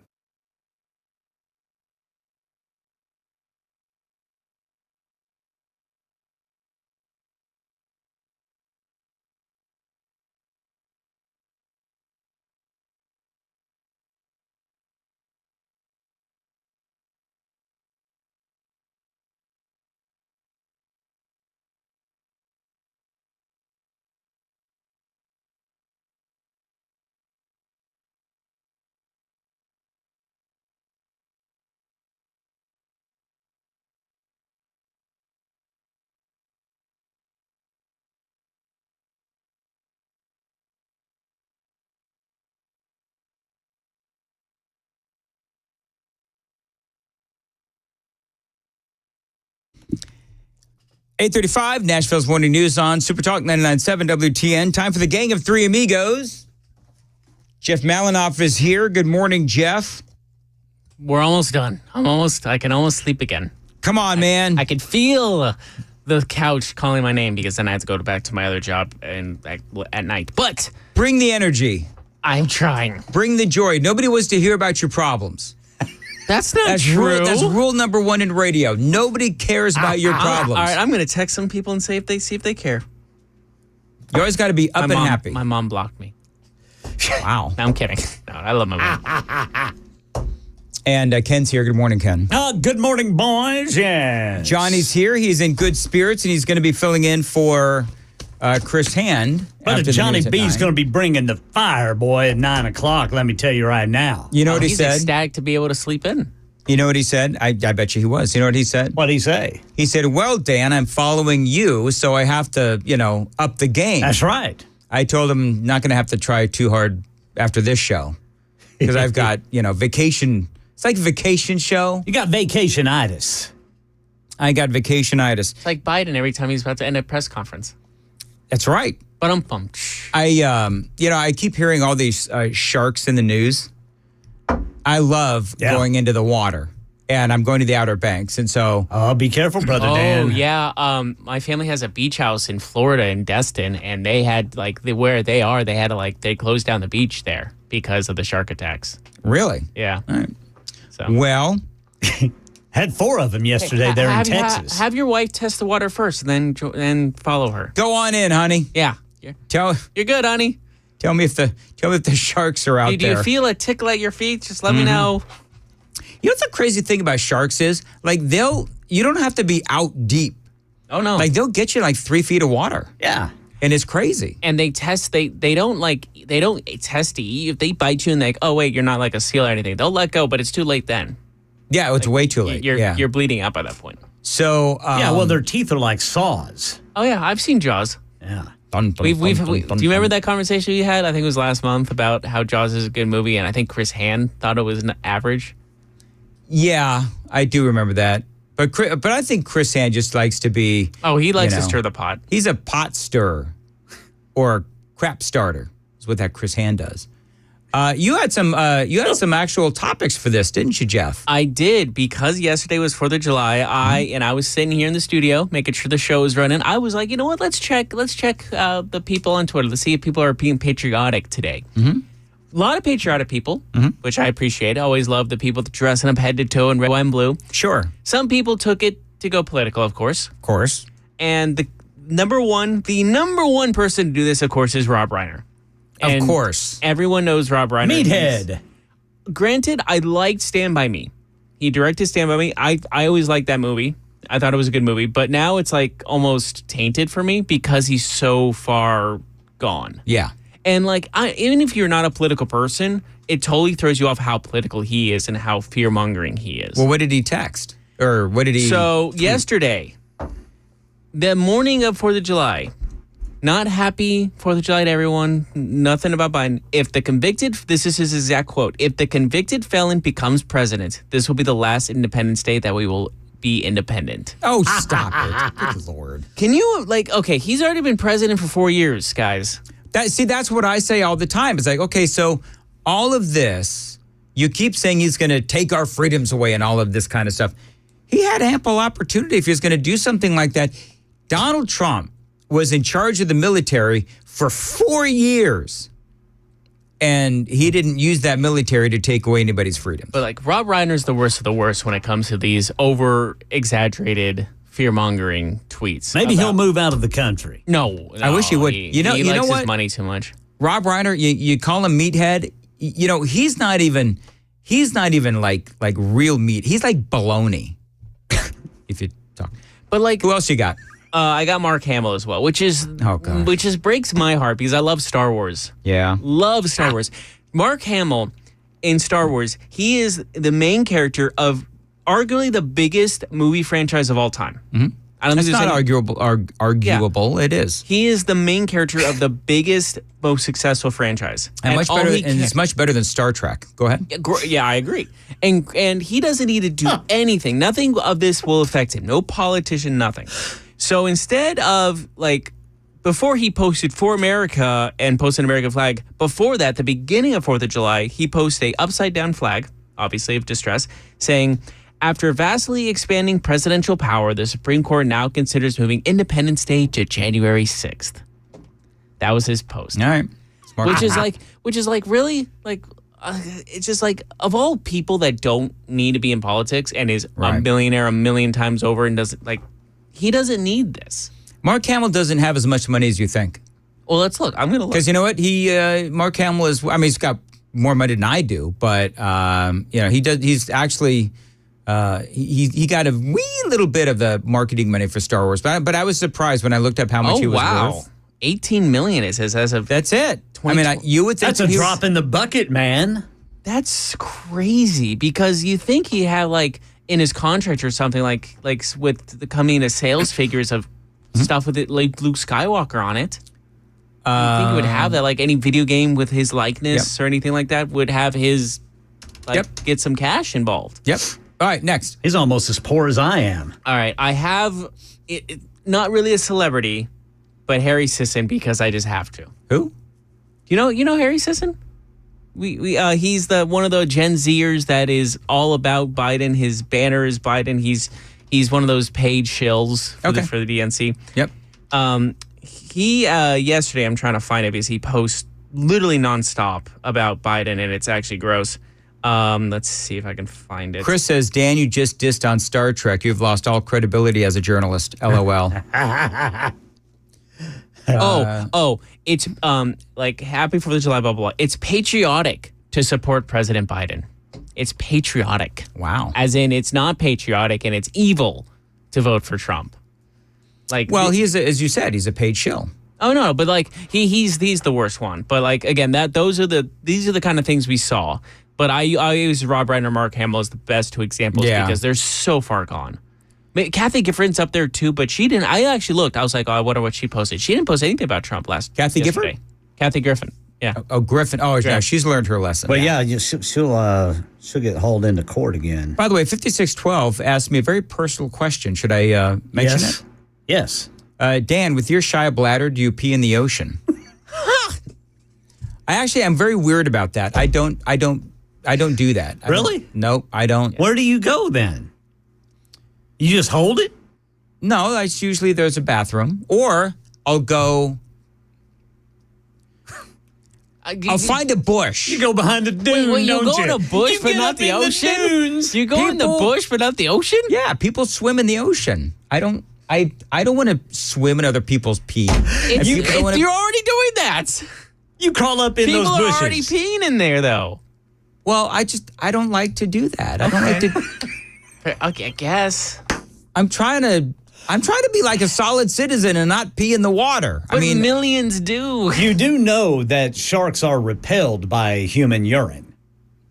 I did not know that. Are they really? Yes. Are you serious? Yes. Hold on, now I got to. Well, I'm going to drink a lot of coffee then and just jump right on in. Multiple people in the chat are like, only 18 million for Mark Hamill? Yes, I'm just as shocked as you. That still boggles my mind. All right, hold on. Are sharks repelled by urine? 9945 says, Dan, fish pee in the ocean. For some reason, though, that's not as bad. I just think it's weird. I don't even like to be There is around. no scientific evidence to support the claim sharks are attracted to the scent. But the blood thing is accurate, but it's actually there's no scientific claim to say they are repelled by urine. That's just what they say. No, but listen, I've never been bitten by a shark. A shark's sense is powerful, but it's like, I guess blood is obviously the one they focus primarily. Anything else in the ocean, they kind of just ignore. Well, anyway, bottom line is for me, if Be there's too a bad bathroom, if you have a bladder infection. If there's a bathroom, I try to use a bathroom. If there's a bush, I try to use a bush. That's what I do. Interesting. What about the lake?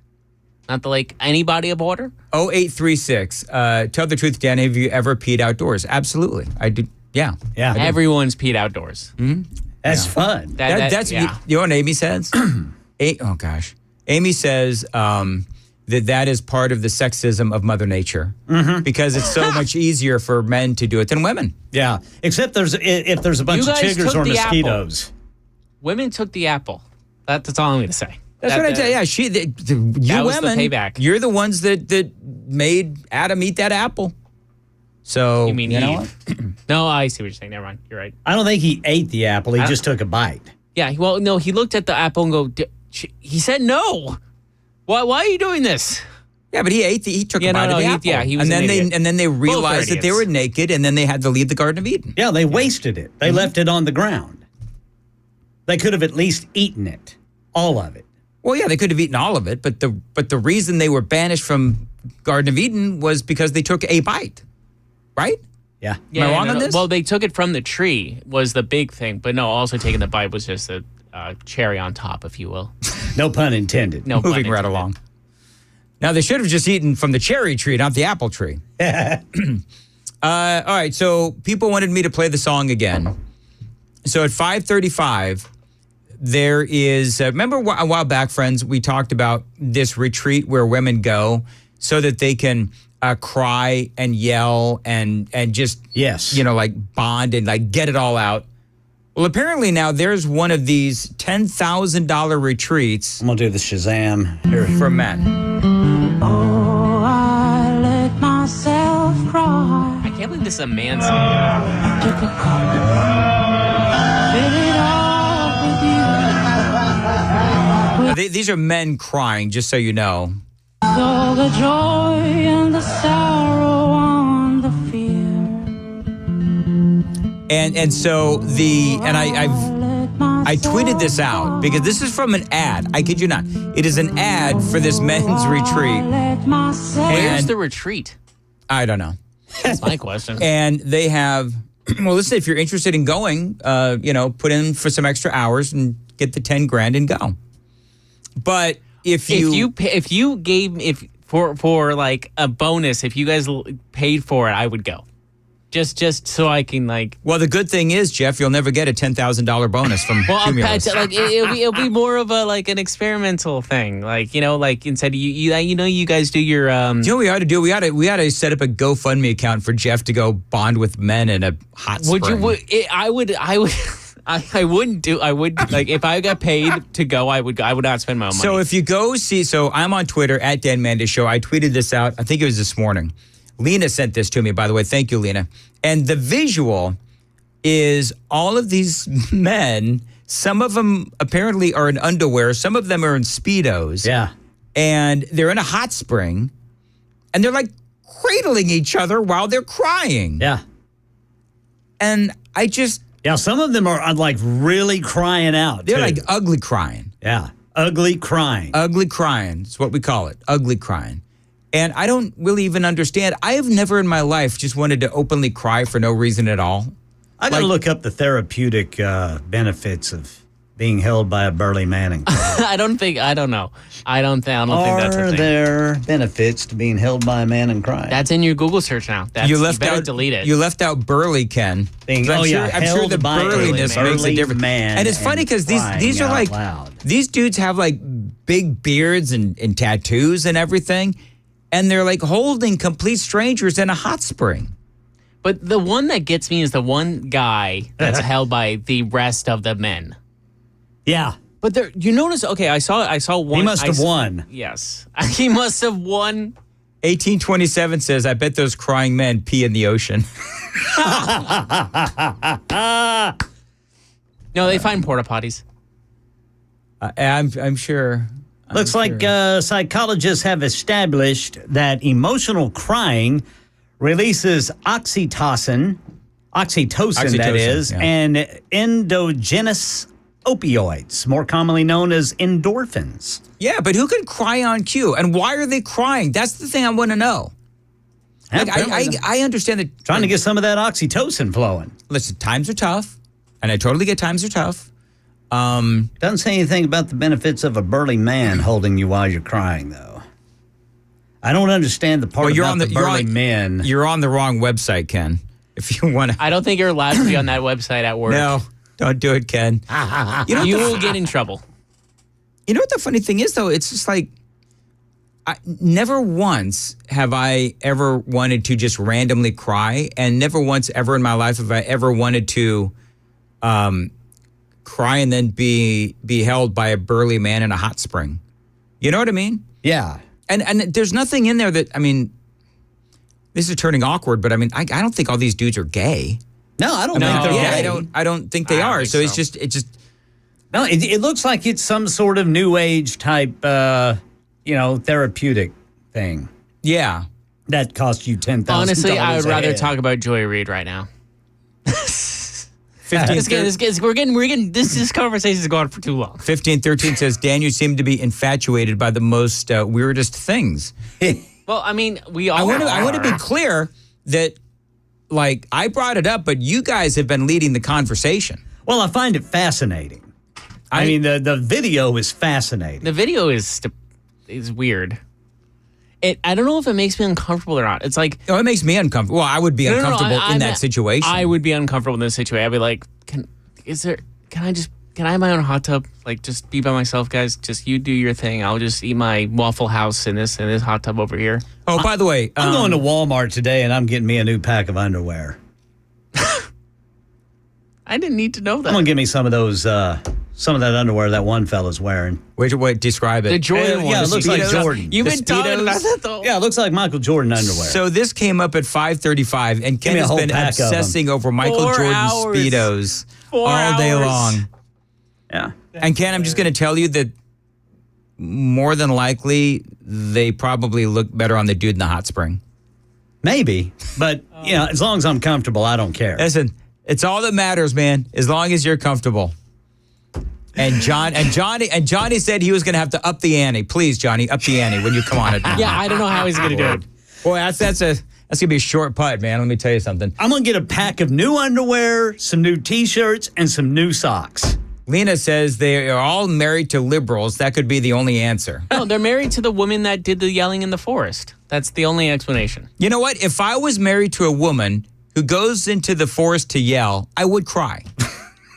It reminds me of that woman. Do you remember that woman who had so it was after Roe v. Wade was overturned and she had her knee pads on and she just started just in front of her TikTok just started screaming. Yeah, she was preparing for that. Yeah, she had knee pads on so she can drop to her knees and start pounding her pillows. It's like, that's the same thing. All right. So this song is by Mitch Cohn and Nathaniel Goldberg. Yeah, you have it there? You want to play it? No. Okay, we won't. Oh, because we're running late? No, because it's okay. We're setting Jeff into a panic. Jeff Malinoff running the board. This song is going to be in my nightmares.